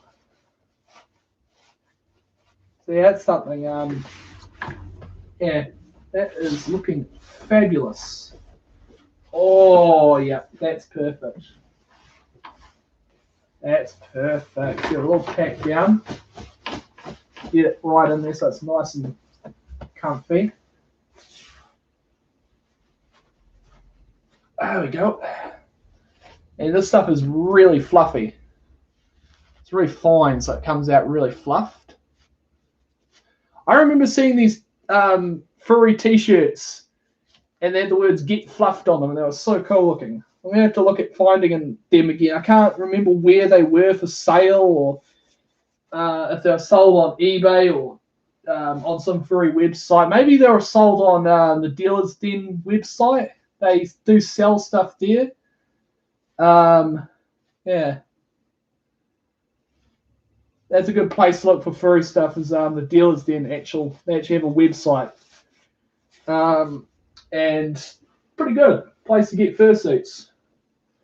Better place than looking on eBay for fursuits. I will say that, because yeah, I'm eating latex monster. You know, no 10 seconds left. No hugs allowed. Oh no.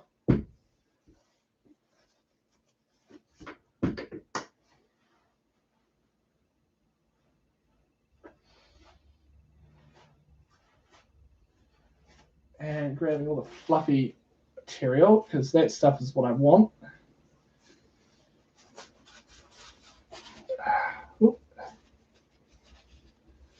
And in it goes. There we go. That's what I'm after. Nice and packed in there. It's nice and puffy, and oh, it's so comfy.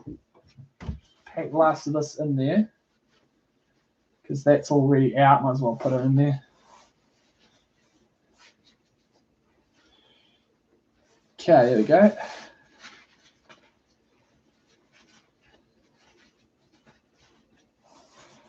There we go. It's really cozy. It's so cozy and snuggly. It's like a big pillow. Okay, stitch this up. So take that and sit it like this. Put up on my sewing machine.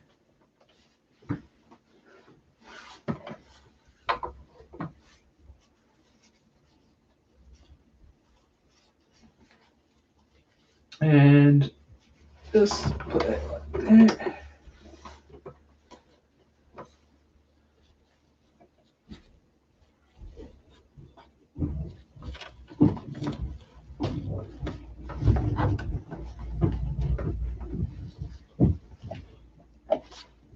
And put it down.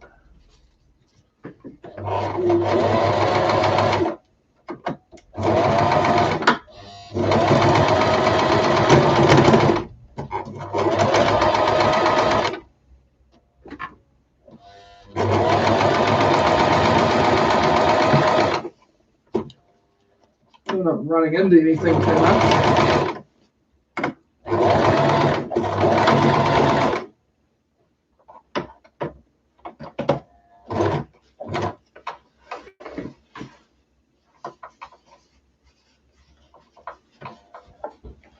There we go. There we go.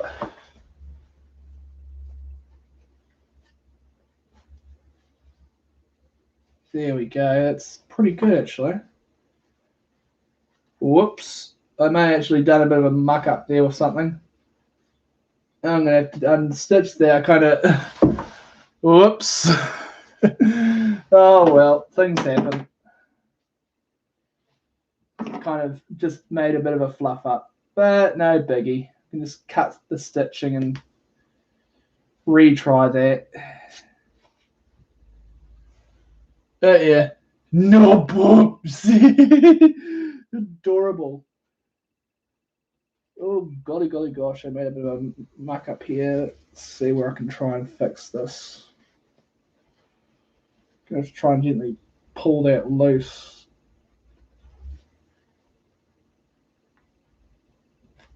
How on earth did I do this? There we go. Try and pull that loose.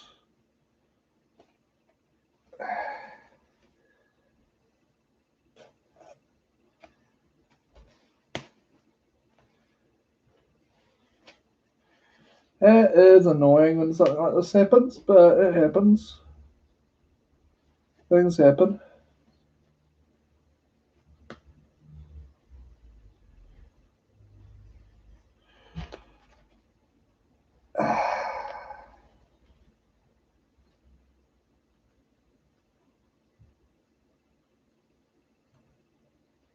Just have to get a little tiny pointed knife and cut that stitching out. Cute. No! I retreat my head. It's much better.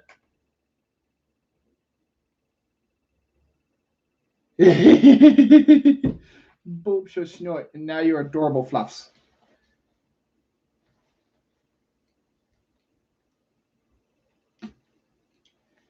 Okay, just gently cut through that stitching.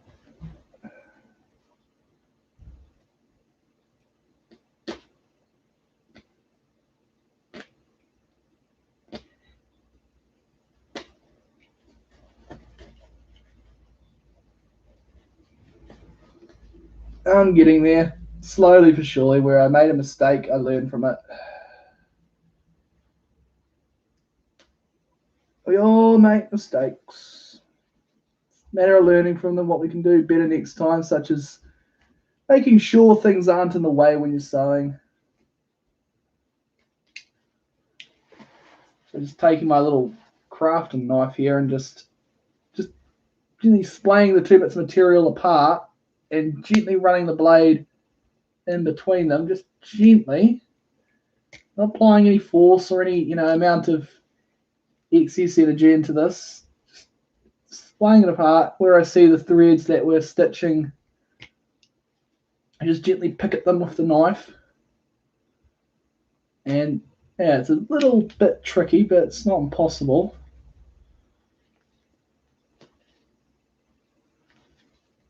And all I have to do afterwards is just go over it with the sewing machine one more time and fix my mistake.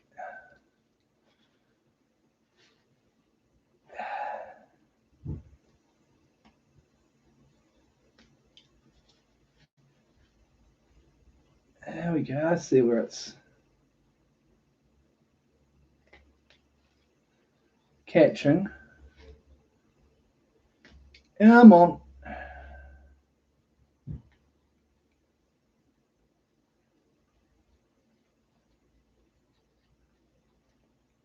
Pull that thread out.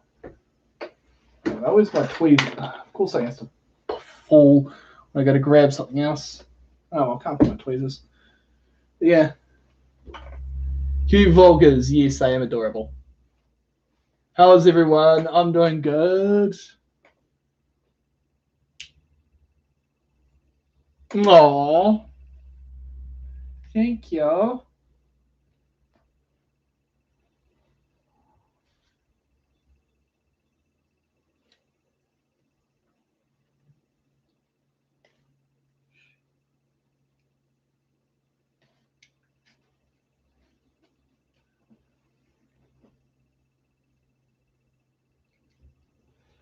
Okay, there we go. It's almost done. I'm lucky I've got a lot of lighting over here from my filming equipment. I can also see what I'm doing really well. Should be able to get it. Actually.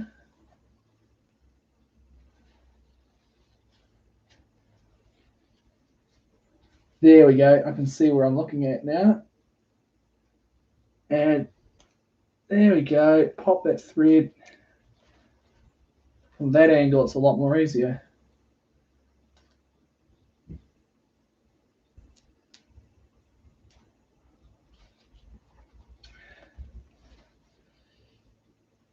Yeah. Always handle blades with care. By moving carefully and not putting too much pressure, I'm not going to get any nicks or cuts. I'm going to just gently grab the thread with the pliers and pull. What it's going to do is it's going to cause the rest of the stitching to come undone on that thread that I pulled. I just gently give it another pull. It comes undone a bit more. Nearly there, guys. I'm looking at what I am doing. Great tool, these are the multi-tools. So useful for so many different crafts and uses. It's definitely the one to go for. And no, I'm not sponsored by any, multi-tools or any brands or anything. Yeah, it would be kind of cool to have a sponsor, but yeah, I'd let you know if I was, sponsored by anyone in a video. And no Raid Shadow Legends, because they're one of the most annoyingest freaking advertisers out there that I've heard of. You're watching a good video, and all of a sudden you get this really annoying ad, and it's just like, I don't have any sympathy for anyone that uses that. At this point, yes, it's money, but it's a really dodgy game. It's like people have, said this game's some of the most dodge in the world. But yeah, I don't like those sorts of mobile games. I don't like games you have to use a phone because they're too small of a screen for me to play.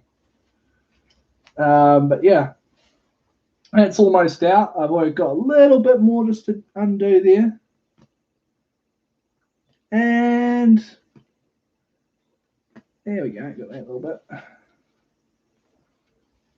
There we go, it's coming loose. It's coming there, guys. Nearly there. This sort of thing happens from time to time when you're sewing using a sewing machine. You make stuff up.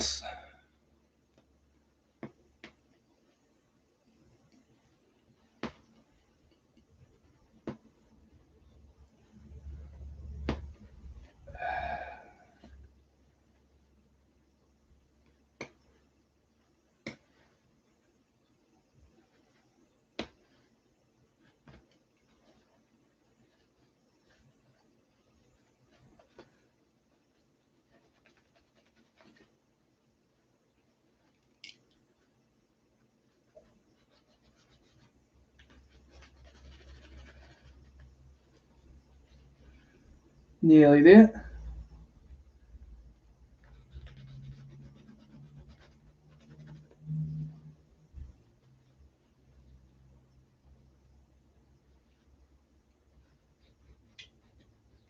There we go. Mistake of the day and lesson to be learned. Be careful when you're sewing that you don't sew over other things, like say your zip on your other device on the side. This has also got scissors on it. Snip, snip. Snip that out of the way so that doesn't bother the zip. There we go. And let's fix that. Hello, Angie. Please make sure to keep text in English, thank you. But yeah, yeah.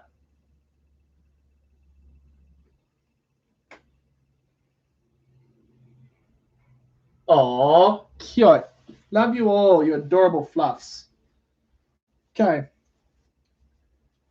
Let's see where I went wrong. Right here.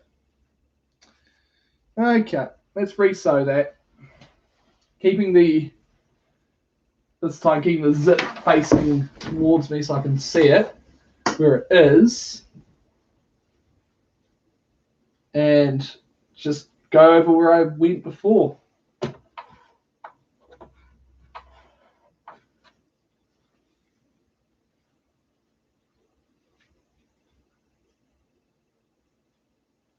Yeah, no biggie. That sort of stuff happens when you're sewing.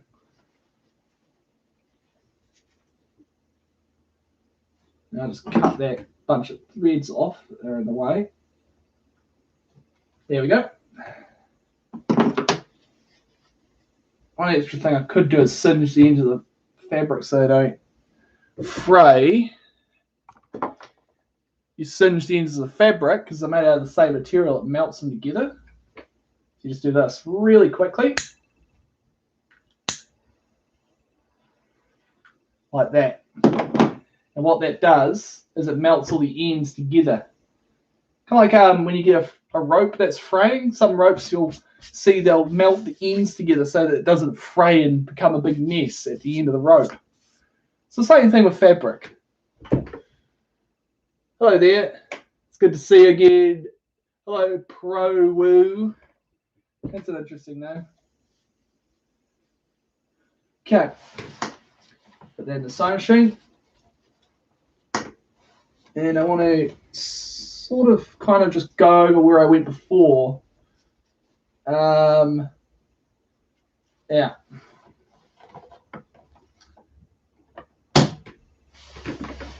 we go. My foot right on the pedal, right, so I can now push down on it nicely.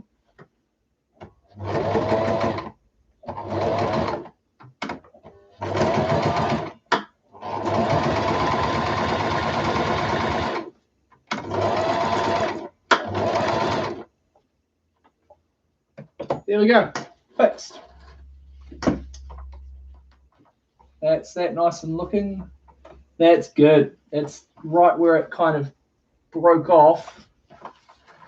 Okay, then just cut that thread. There we go. And I'm just going to deal with this little issue that sometimes had. There we go. Okay. Oh, thread's tangled. Be sure that doesn't get tangled. I don't want that to get tangled, because then it ends up with it breaking things. No one wants a broken deal with broken needles. So then you gotta make sure you find the ends that are snapped off and wherever they're snapped off to. There we go. Done. Oops. Gotta watch where I roll my rollers on my chair. That's more like it. That is super comfy. Schmagoy. Okay. Now, there we go. There are monsters that like milk pudding. Then they transfer you into a furry werewolf latex beast. That's a little weird, but okie dokie. Okay. Let's do the next chamber on this sleeping bag. Same as before. But yeah, I may end up going over 2 hours because I don't really have much else to do today, and you guys seem to be interested in talking to me. This is quite a chill thing for me to do when I've got nothing else to do for you. But yeah.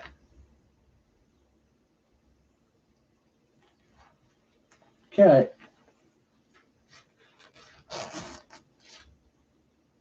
Yeah, a little bit more. There we go. That hole's a little uneven, but it'll do.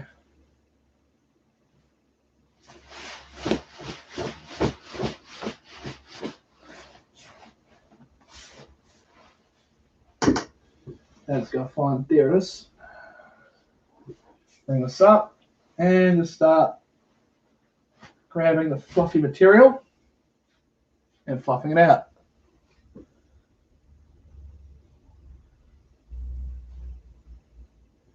So it'd be a very good idea. This, me reusing old sleeping bags to make new ones, kind of is.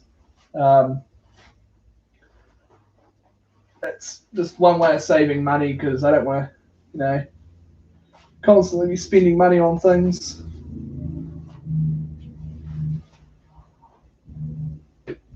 There we go. Fluff it out a bit.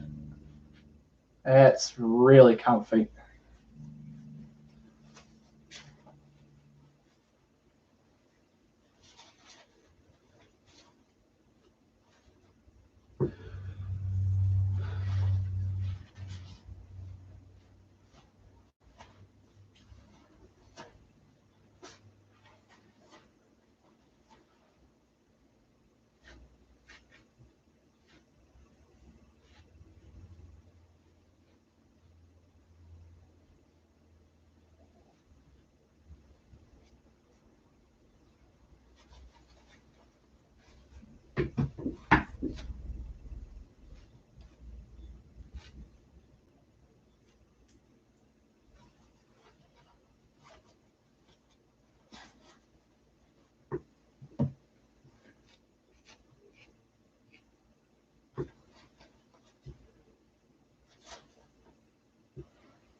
Oh, it's a lot of work goes into doing this, but it's worth it.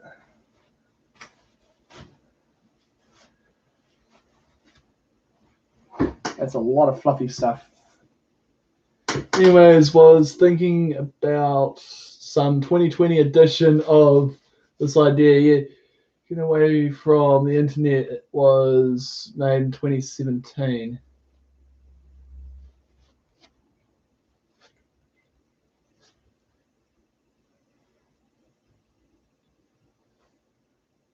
What game is that you want to play?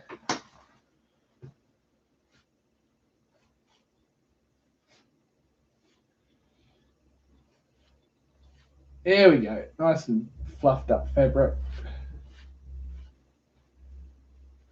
This stuff just gets really heckin' fluffy.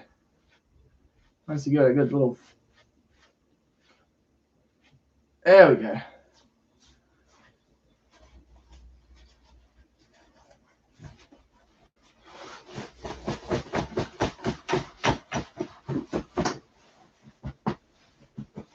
That's feeling good.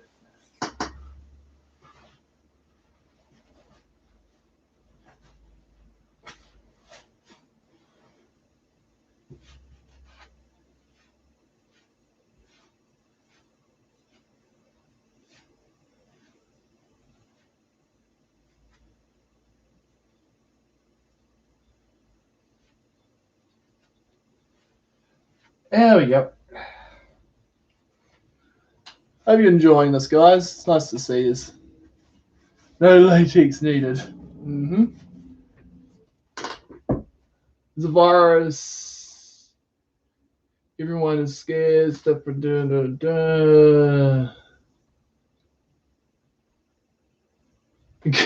change into a furious lol.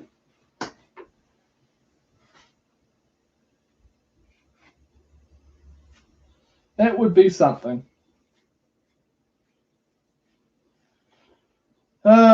People always having to be people and all that in this world. There's so many crazy things.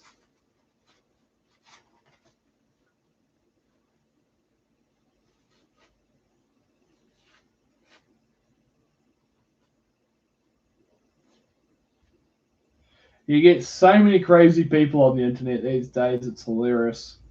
You get the crazy flat earthers. You get the Karen, who is the, well, yeah, one that thinks they own the world kind of person and that I want to speak to your manager, which is not always going to be the thing. The world does not revolve around you. Yeah, because there are two. Will. And then there were two. Oh, will.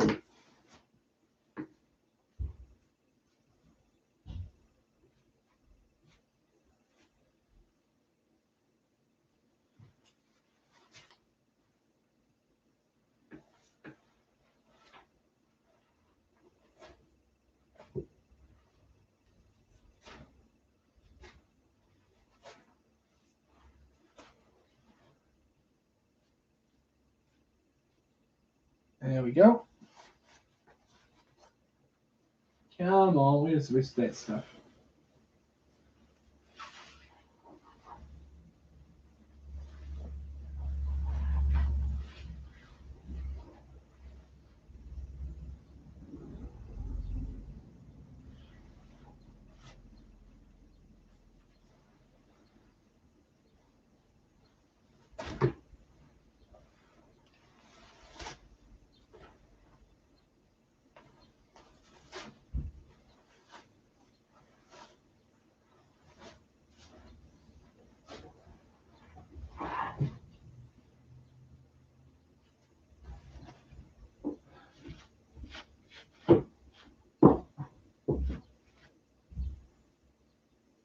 Okay, there we go.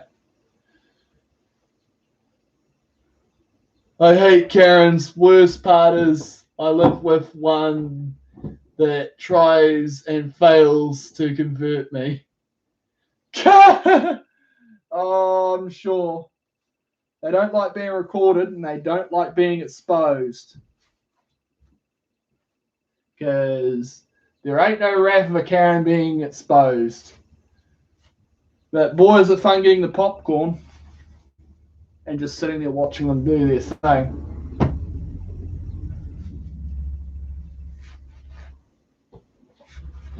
The I want to speak to your manager part is always just the classic beeline. Just like, seriously. Seriously. And when they find out they're actually been talking to their manager the entire time and then they realize that they're not getting anywhere, they run off really quickly.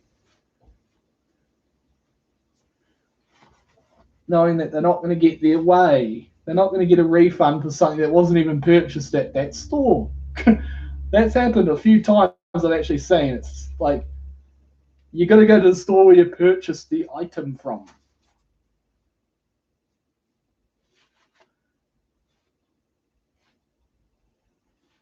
It's like, seriously, like, oh, there's so many silly people in this world. There's people that do some of the most silliest things that let me question my humanity in this world, but then I realize that I'm a furry and I don't really care. I just do my heckin' thing, which is being a fluff and just adorable.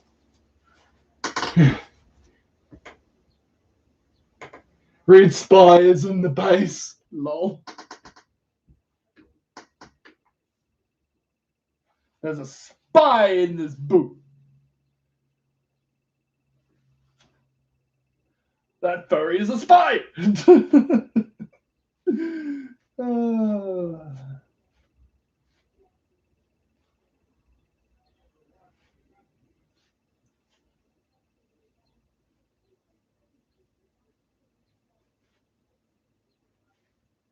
No, Pyro, don't turn me into a furry. Oh, that never gets old. That's sort of old school memes, you know. They've been around for so long, channels that use, they use Team Fortress to do various types of content, which is hilarious. I saw them recently still doing it with that. It's just impressive. Door beep boop. That furry is outside. That spy is a furry. Spy! What is this buff drawing of a furry? What is this drawing of a buff werewolf, dude? That's freaking hilarious. I just not mind. It's got your name written all over it.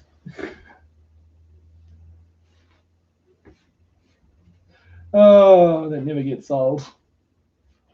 Literally, he's got name written all over it.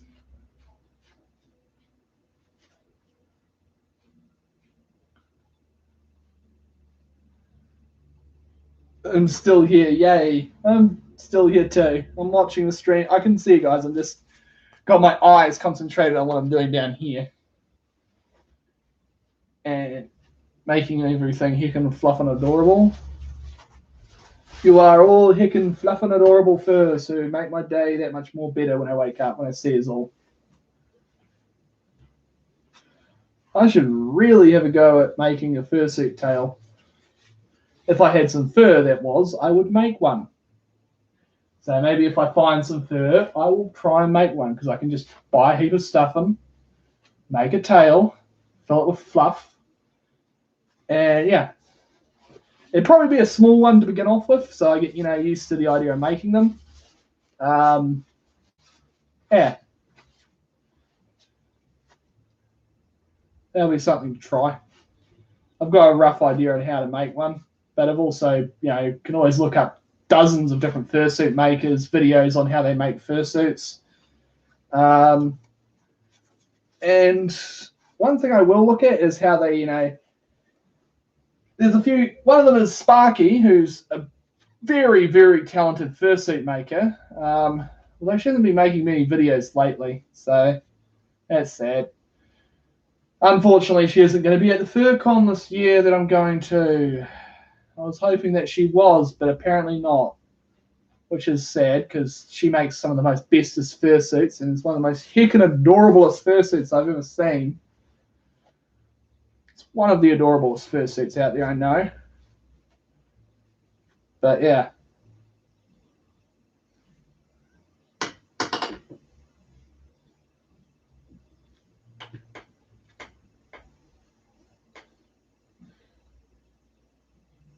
Oh yeah, cool. I don't really follow around Beta because reasons. I don't really watch his content anymore.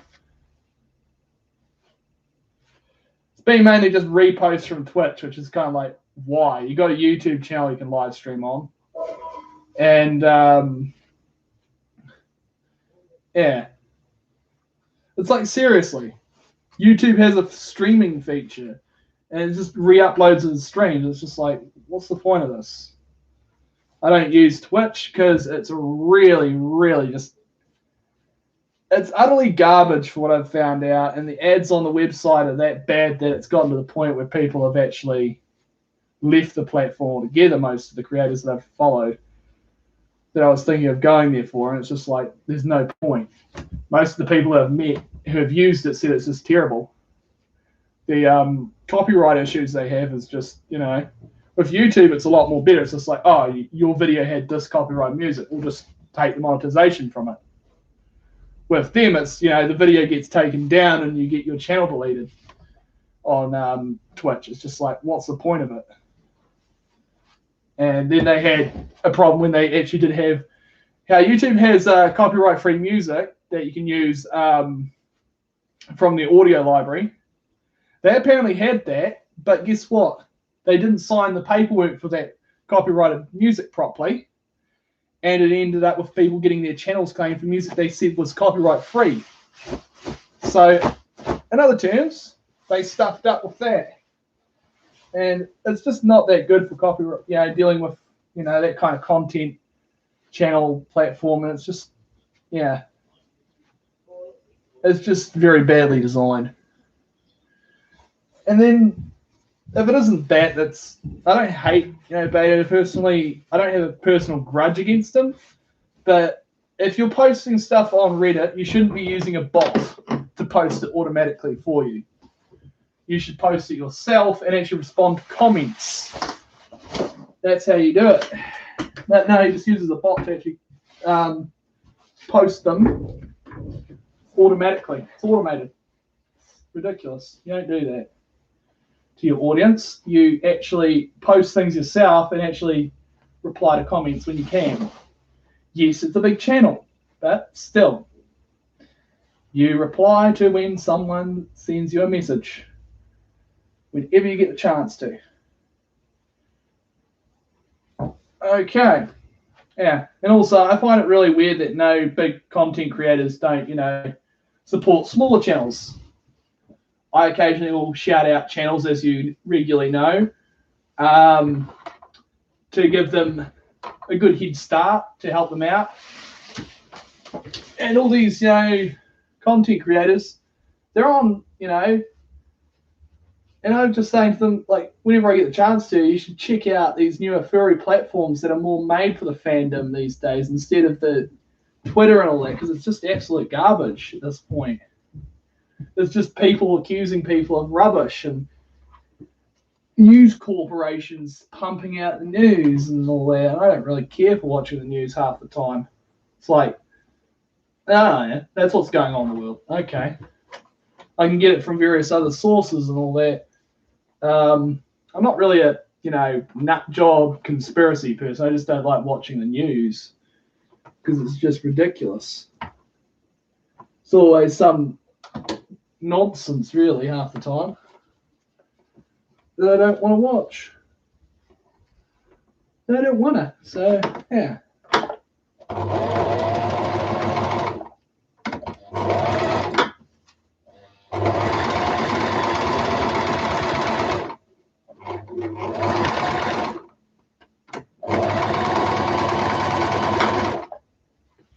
Did I get it? That's so past? Maybe not. Not quite. Have to go over that again.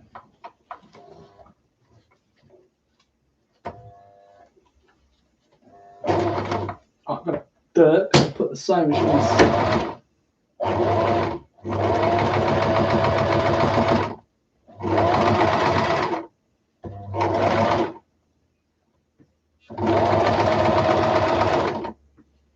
Is it not sewing? What's going on? Let's take a look.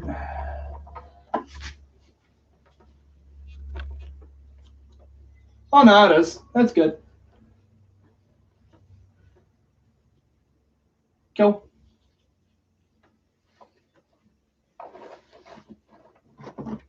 Just made a funny clonking noise, which made it go, uh-oh, what's going on? No, nothing wrong. Cool. Sometimes they make funny noises. It's just like it hitting a tough spot in the fabric, and it just, yeah. My spy man's net. Lol. Spy! Why are you a furry?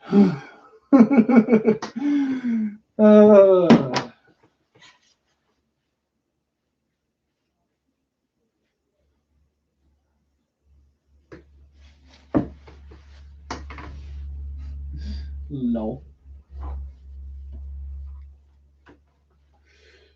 Okay.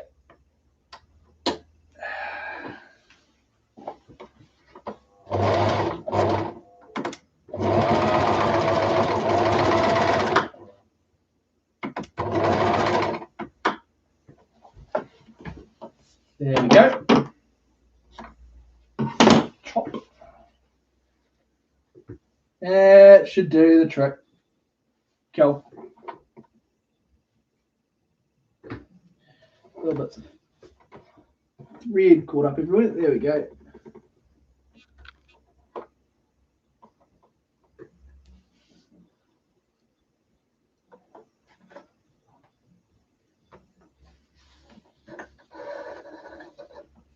And just pull that fabric out so it sits out the back of the machine like it should do.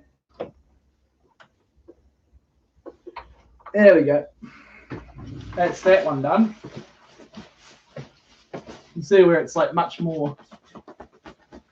That's actually what they should be like, more thicker and comfier blanket essentially. That's actually, yeah.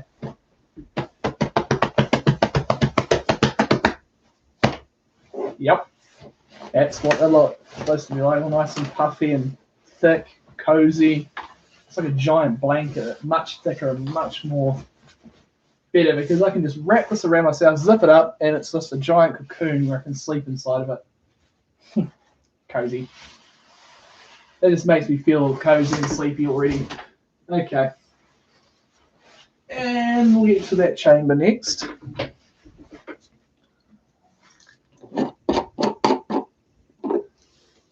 Man has fallen into this Lego city. Lol.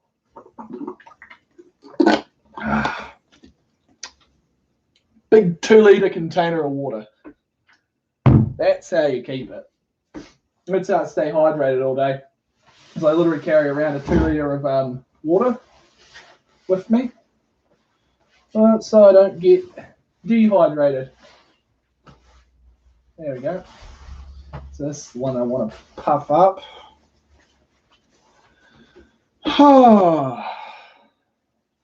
Okay.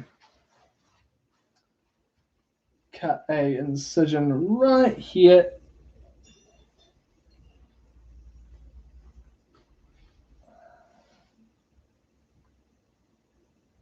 So have to get the blade in and run a cut along the material. Hold it out nice and taut so that I can be able to see what I'm doing, and a little bit more. There we go. The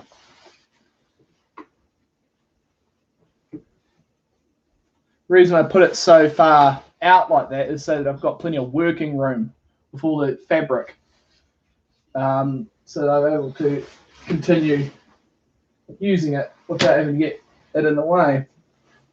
So reset it in front of me like this and just gently continue doing what I'm doing.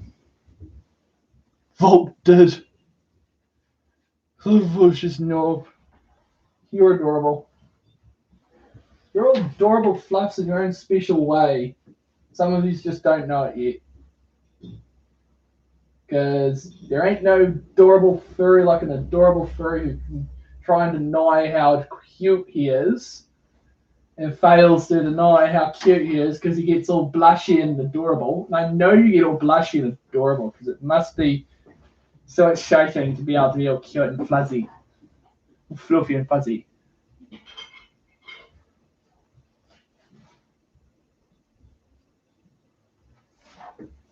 So, yep. There we go.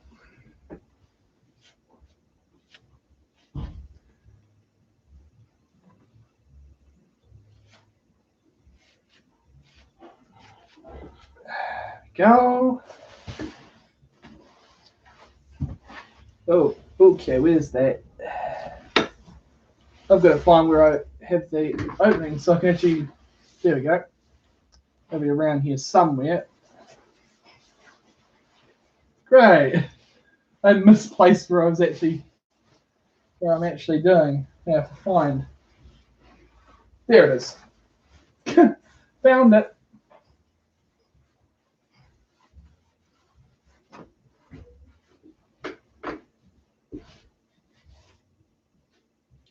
So I'm not always in frame, but yeah.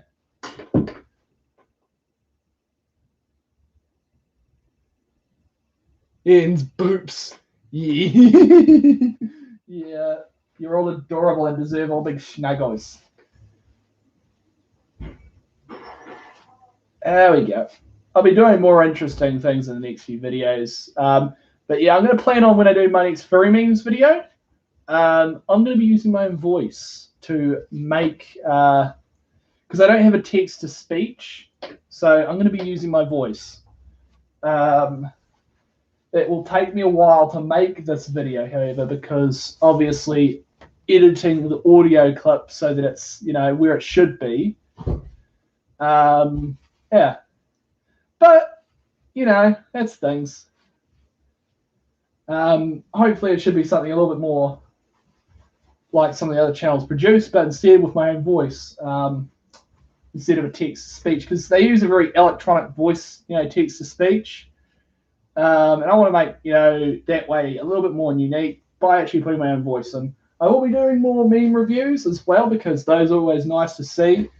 Something different, you know, it keeps you guys interested in tuning in for more content. But yeah. Yeah, so that's something I'm going to be working on.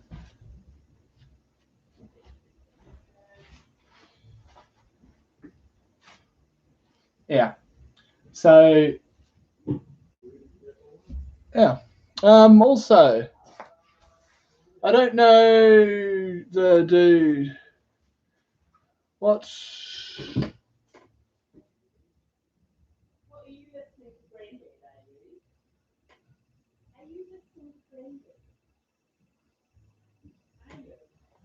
Furry King. I don't know who that is. Of Rule.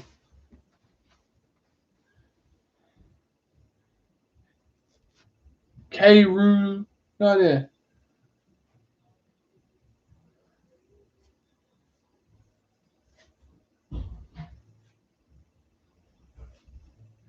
I accidentally tapped the notification and came right back.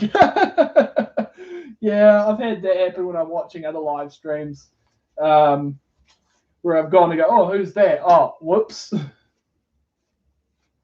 Yeah. The only thing I can find wrong with notification systems on YouTube, when I'm watching a live stream and I get, like, you know, a notification, if I click on it, sometimes it pauses the live stream, which, yeah, I just wish that kept that going live while you're reading comments on stuff. So I didn't have to open up a secondary tab and all the rest, but oh well. Life is life. And there we go. Hopefully I have enough material to pack this. I should have enough fabric to actually pack this sleeping bag right on up. Make it really fluffy and puffy.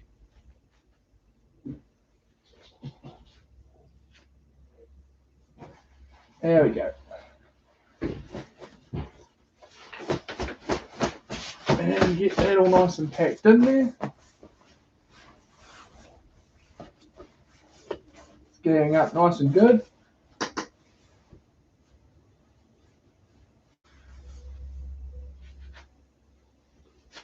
Yeah.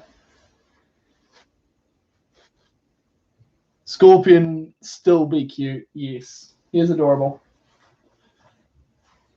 Scorpion is adorable fluff. You can try and deny it, but he gets all blushy, and I know that kind of behaviour when furries get called cute, they get all blushy. Because I've been in voice calls, I've been in video calls with a lot of people like that. They get all blushy.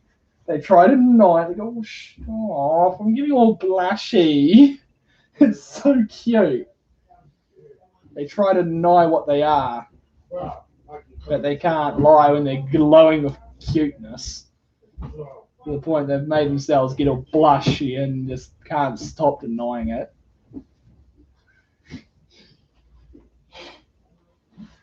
I don't know why furries try denying that they're cute, because it's just so adorable. Then trying to deny what they are.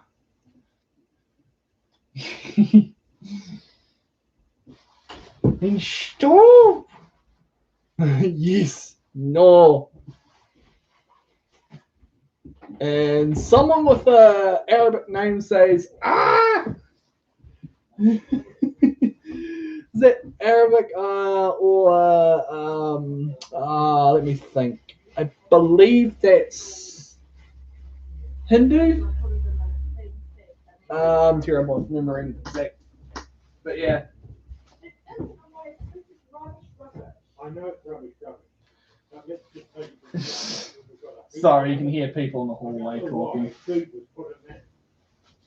really don't. I mean, that's not even fair. I was going to put it in a rubbish bag and put it out. It's too big. Oh, da, da, da, da. Let's continue with this.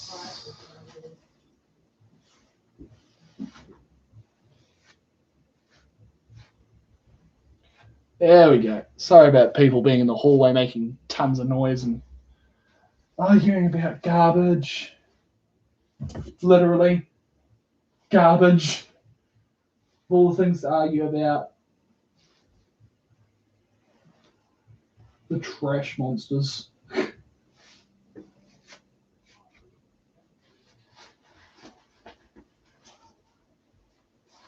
What furries are bullies because they know that someone doesn't like called cute, yet they still doing it. Occasionally lies in bed, all you cute.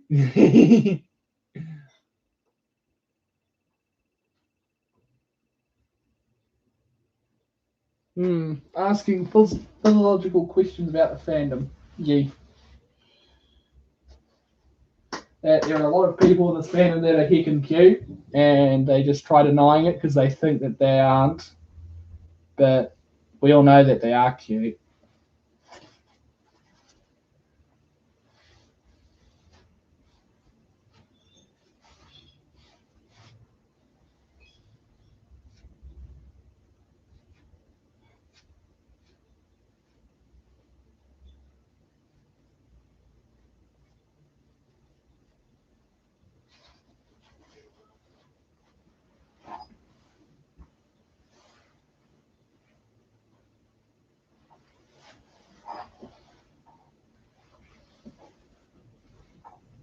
Okay, yeah. Where is it? Where is it? Here it is.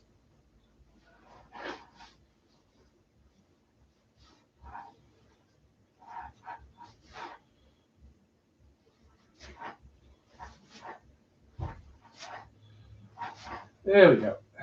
Fluffy stuff. Wish more furry YouTubers post. Yeah, me too. I guess they got things going on at the moment, and with all there being a lack of fur cons, kind of not as much content on that end. Yeah, And then like I see most of them just sitting around doing live streams, like doing nothing. It's just like, come on, there's better things to do than just sit there, you know, playing Mario Kart or just doing nothing. You know, you'll be playing freaking interacting with your audience, or maybe I don't know, maybe make a Minecraft server and try and invite some of the fans into it with, you know, don't paywall it, just make a game and a live session on some game and let them join if they've got it. Like, you know, you can do all kinds of things. But no, they just sit around just staring at the camera and just doing nothing. It just looks silly. It's like, yeah. Some of them doing art, which is nice to see, you know. I think Stormy the Floor does art on his streams. But, like, he's an okay creator. I chatted with him about something a while back. He's just, you know.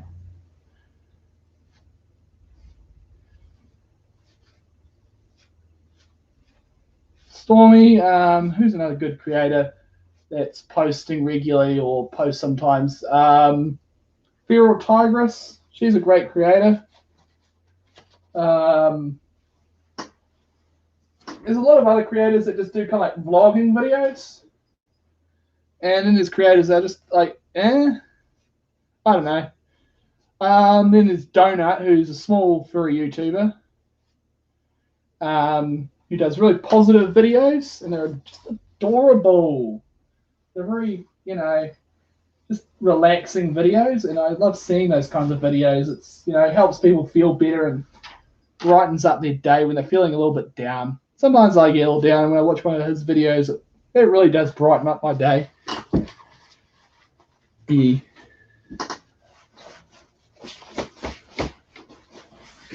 All that is getting really good. Almost done there. Really good and plush feeling on that.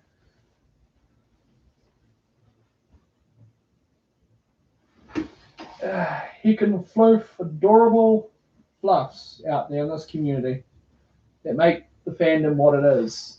Heckin' adorable. Try and deny what you are, but you're the freaking reason people love being furries.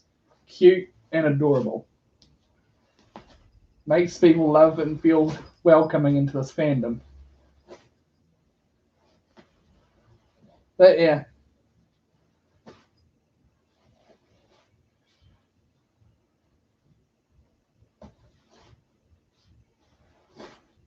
Okay.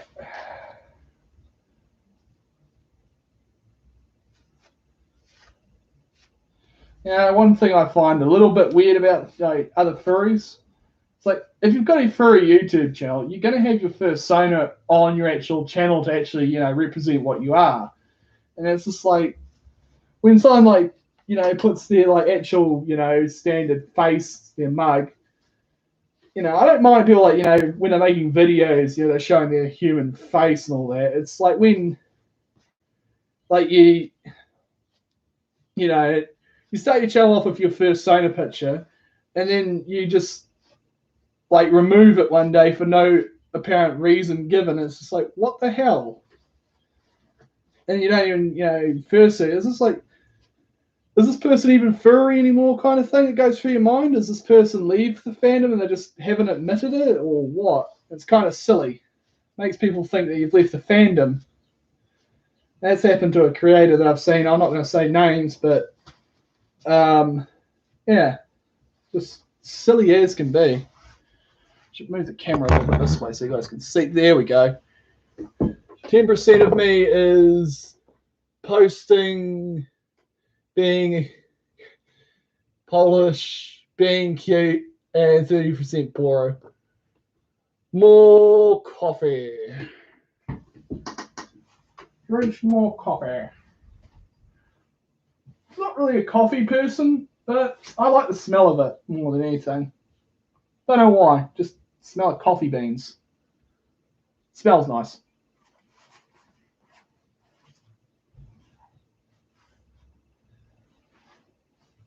That's the thing, I guess. You know, some people like the smell of coffee, and others like the way it tastes. It's just too bitter for me.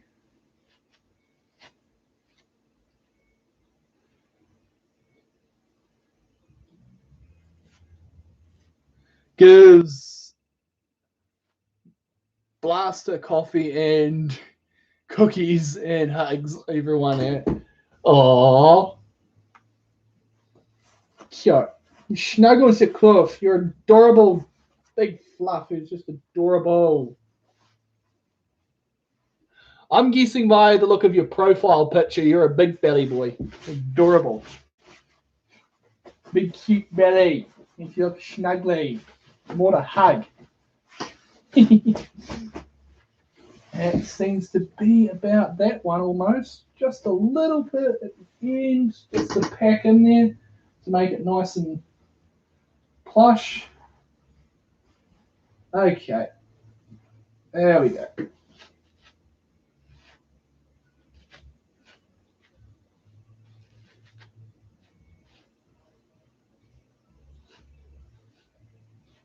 There we go. Nice big fistful.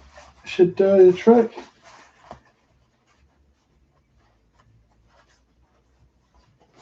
There we go. That should do it. So maybe just a little bit more actually. Oh, that's not a little bit.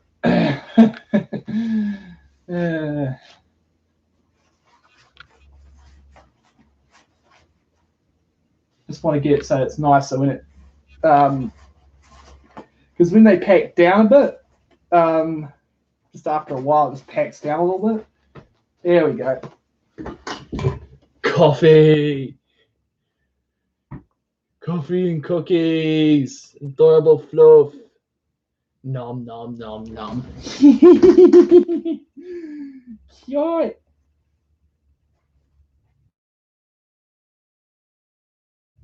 I was around a lot of other Poppy Fizz channels, and one of them was like, it was a good channel, but he didn't realize his mic wasn't working properly.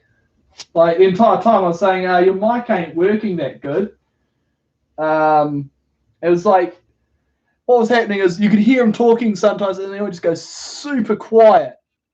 And also goes, can you hear me properly? You know, because if not, then I'll try and sort that out in the next videos. But yeah, that's one important thing is audio quality. No point having a video when you can't hear what someone's saying. Otherwise, it's an old-timey fashion video where you might as well put the piano music in the background of the video. Yay. That's what you get. Cute. That's what you get when you're cute. Hugs and snuggles and a lot of love. Okay. Let's move all that out of the way. Put down there. And that's a very plush. Oh my god, this is going to be so comfy to sleep in. Oh, so snuggly. Okay, let's sew this up. Bring this around. Here we go.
There we go.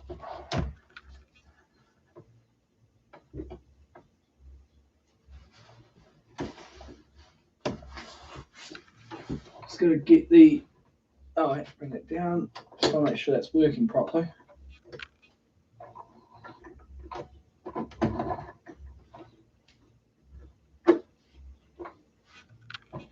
And bring that up again. Yep, caught the thread. Oh no, what's happened? Did I run out of thread or something?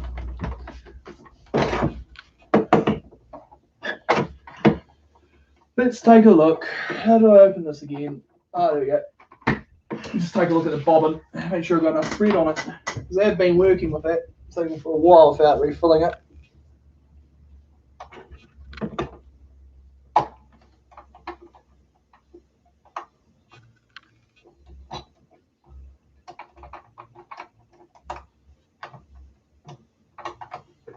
I have to grab it with something. Gently grab it. Okay. Well, I took out more than I wanted to take out. I'll put that back in the machine. Oops, wait a minute. Oh no, oh no. Actually,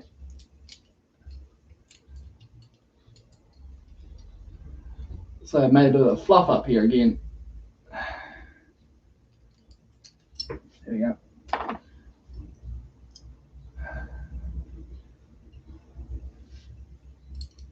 Oh, sugar. Whoops.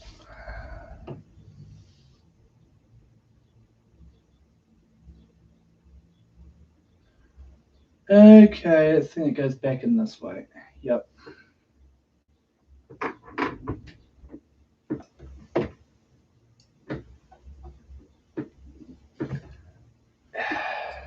I accidentally took the wrong part out. Whoops, daisies. Just a moment, guys. I accidentally took my machine apart by accident. Okay, it sits in there like that. And this part sits in there like that into that little tiny notch. Whoops. It's not broken, by the way, guys. It's just I took the wrong part out when I was taking the bobbin out to check the thread for how much thread I had left.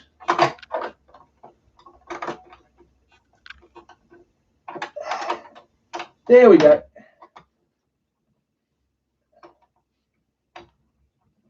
Should just sit back in there like that. There we go. That detainer's back in. That detainer's back in. Cool. So there's the little bobbin. And yeah, I was right. It was very low on thread. Very low on thread.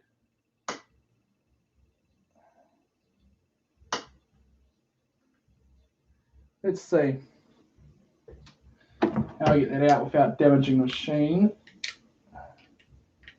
without damaging the spool itself. They usually have a way of getting them off, but they're very annoying sometimes. And there we go. So this is the spool.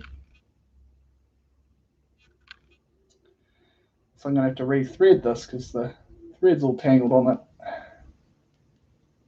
Yeah, it got tangled. How about that?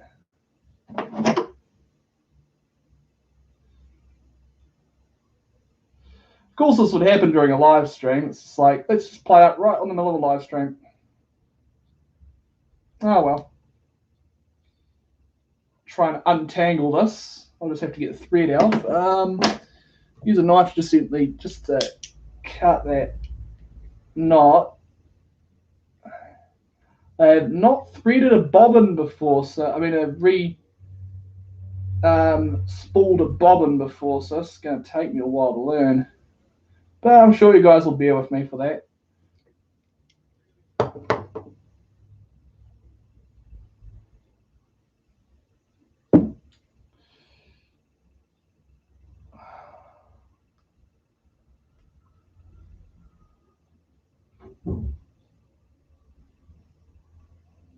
Whoop, there goes the bobbin.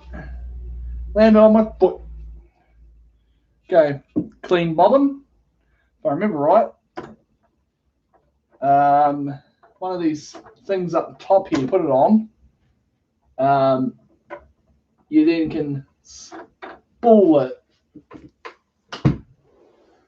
Okay, bobbin spooling time. I've never done this before. let's see. I think I bring it around here and loop it over. Yep, that's showing the directions on the actual threading machine. Okay.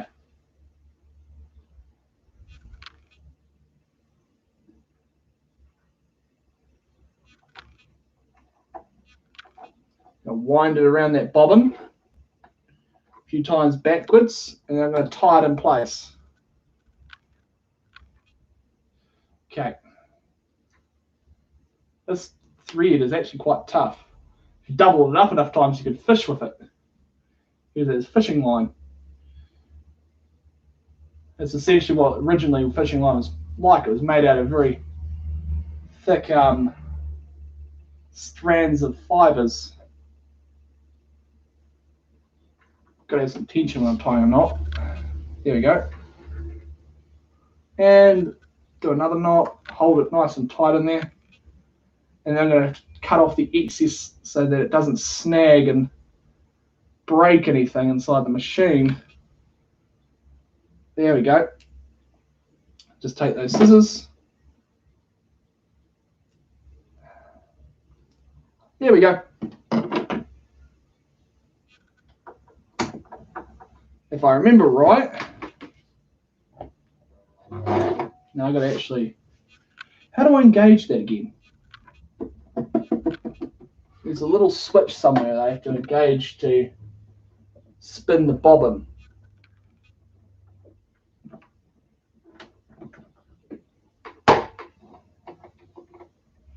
Okay, that's going to be a bit of a thing to remember to try and figure out. Just a moment. Okay, how do you do that? Do I have to spool it manually, which will take a while, but I'll do it. Those aren't buttons.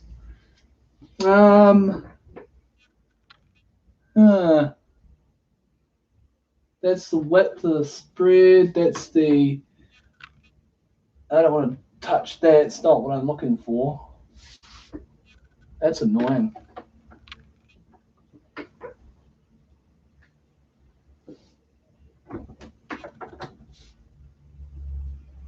Oh, I'm just going to push that thing in. Duh.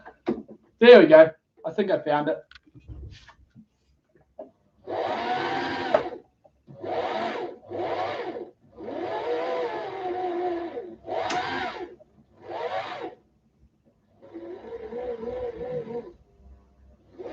And it's spooling quite nicely, actually. I'm just going to let it.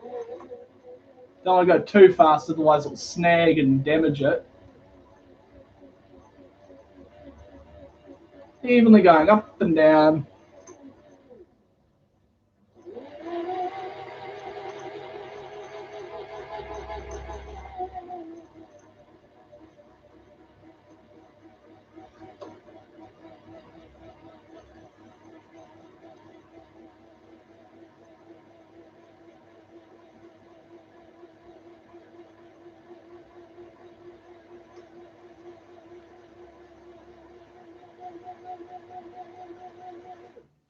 Okay, there we go.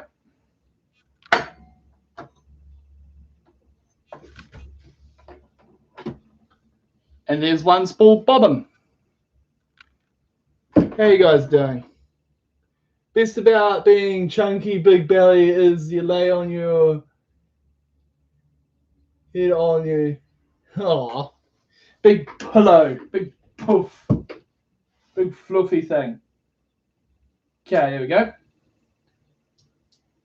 And there we go. And that's the bobbin in its little thing. And if I remember right, it just sits with that little thing facing upwards inside of here.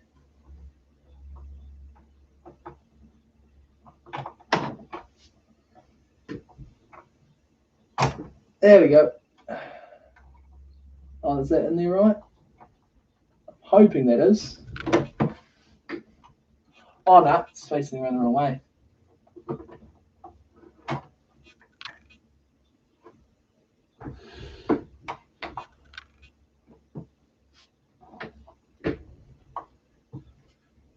It's not on properly, no it ain't. Gotta get it in there right.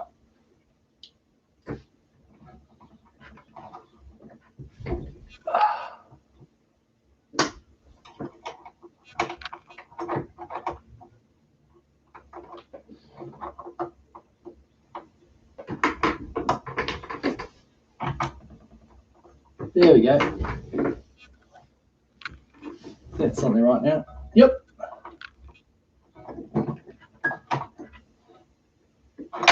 Whoops. No, it wasn't. Okay, I'm going to figure out how to put this back on properly. This is annoying. This is an annoying thing to put back on. Gotta put my fingers in like 20 places just to get it to sit right.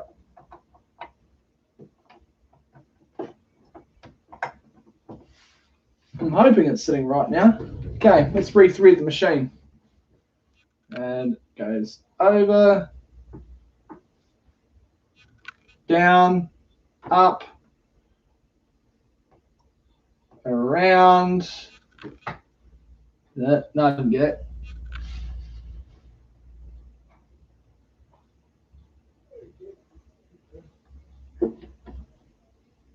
There we go. And down to here.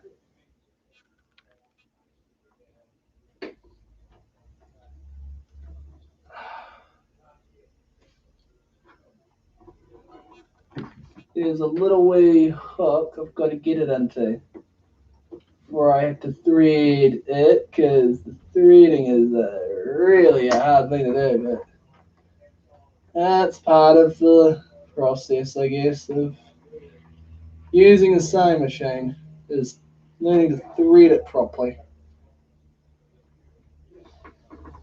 Come on. There we go. Got it. And what I gotta do is with the end of this, gotta trim it so it's a nice sharp end so I can get it through the hole. Literally threading an eye of a needle. I'd put the camera down, but you'd get in the way. It would get in the way of being able to see what I'm doing.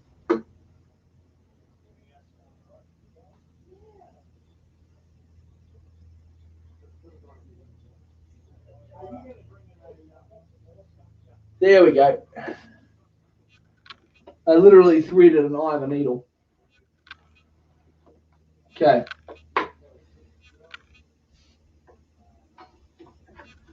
Bring it down. It's not working. What's up? Because the foot's not down, let's just try it again.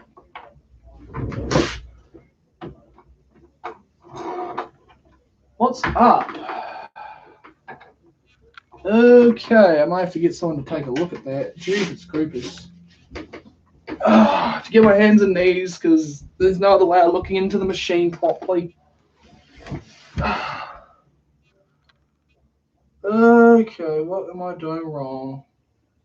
Did I put that part in backwards or upside down? I think I put that part in upside down. Okay. Bring that up. Where's the lever? Come on. There we go. Okay, put that in back to front, didn't I? Yeah, I did. Oof, mega oof. Okie dokie. This part's upside down, I think. Oh, is it? I don't know now. It's like, what the fuck? That's really annoying.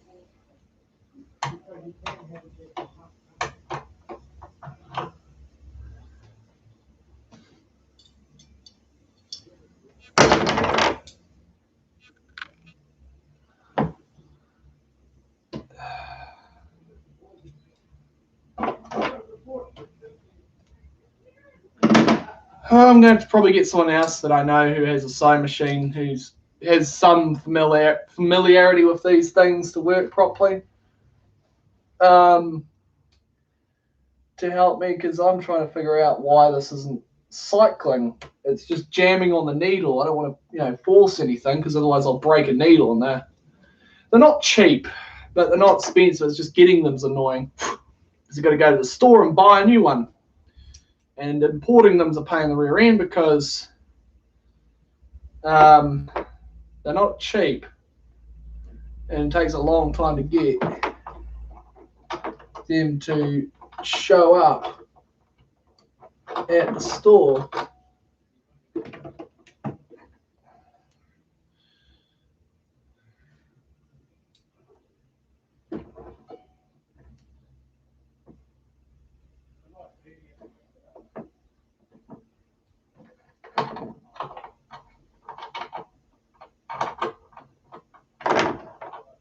Come on, get back in there. Far out, my fingers are way too big to get in there like that.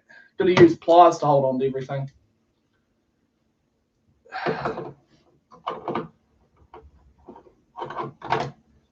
No, it's just angling in weird ways. And come on, sit.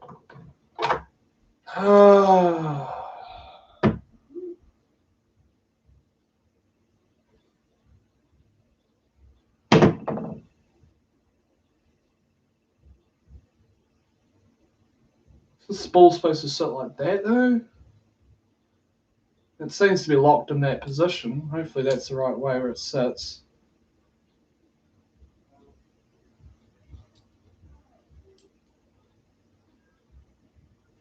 Hopefully that's not damaged or anything.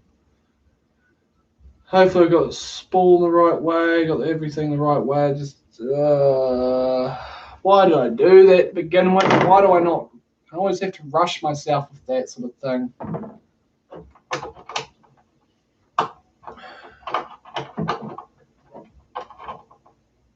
Come on, sit. There we go.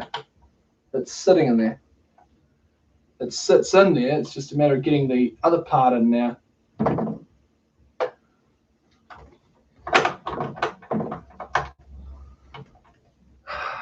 on.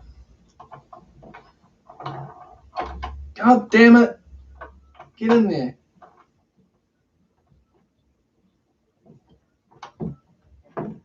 Rotate that little extra. There we go. It should be sitting right.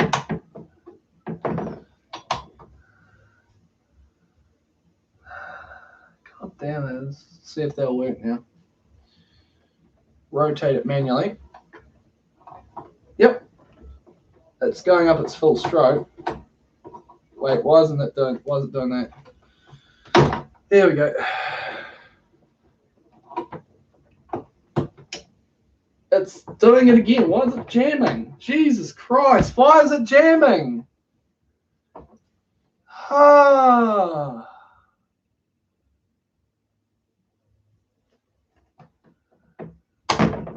This thing's probably in the wrong way. Spool. Which way does the spool go? I'm always putting this thing in the wrong way, aren't I? Or something.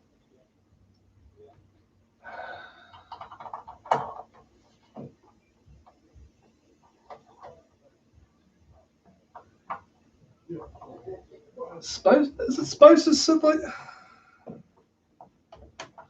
It's turned into a technical nightmare.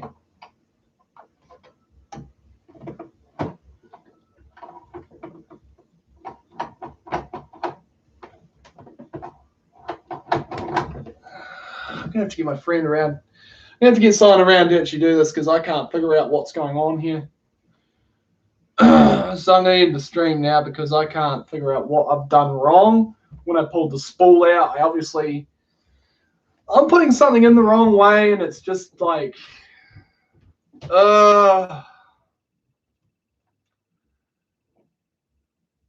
like seriously, it shouldn't be jamming up like that. There's nothing clearly jamming it. It's just I'm putting something in the wrong way, unintentionally.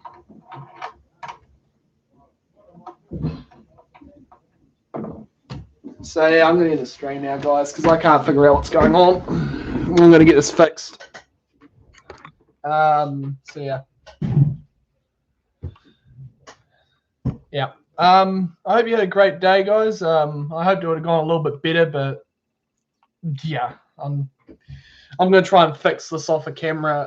But I'm first going to try and get some people to help me first. But it was nice talking to you guys. I hope you have a great day, and I'll try and get some new videos done once I've fixed this thing. Yeah, I'll see you guys later. Goodbye.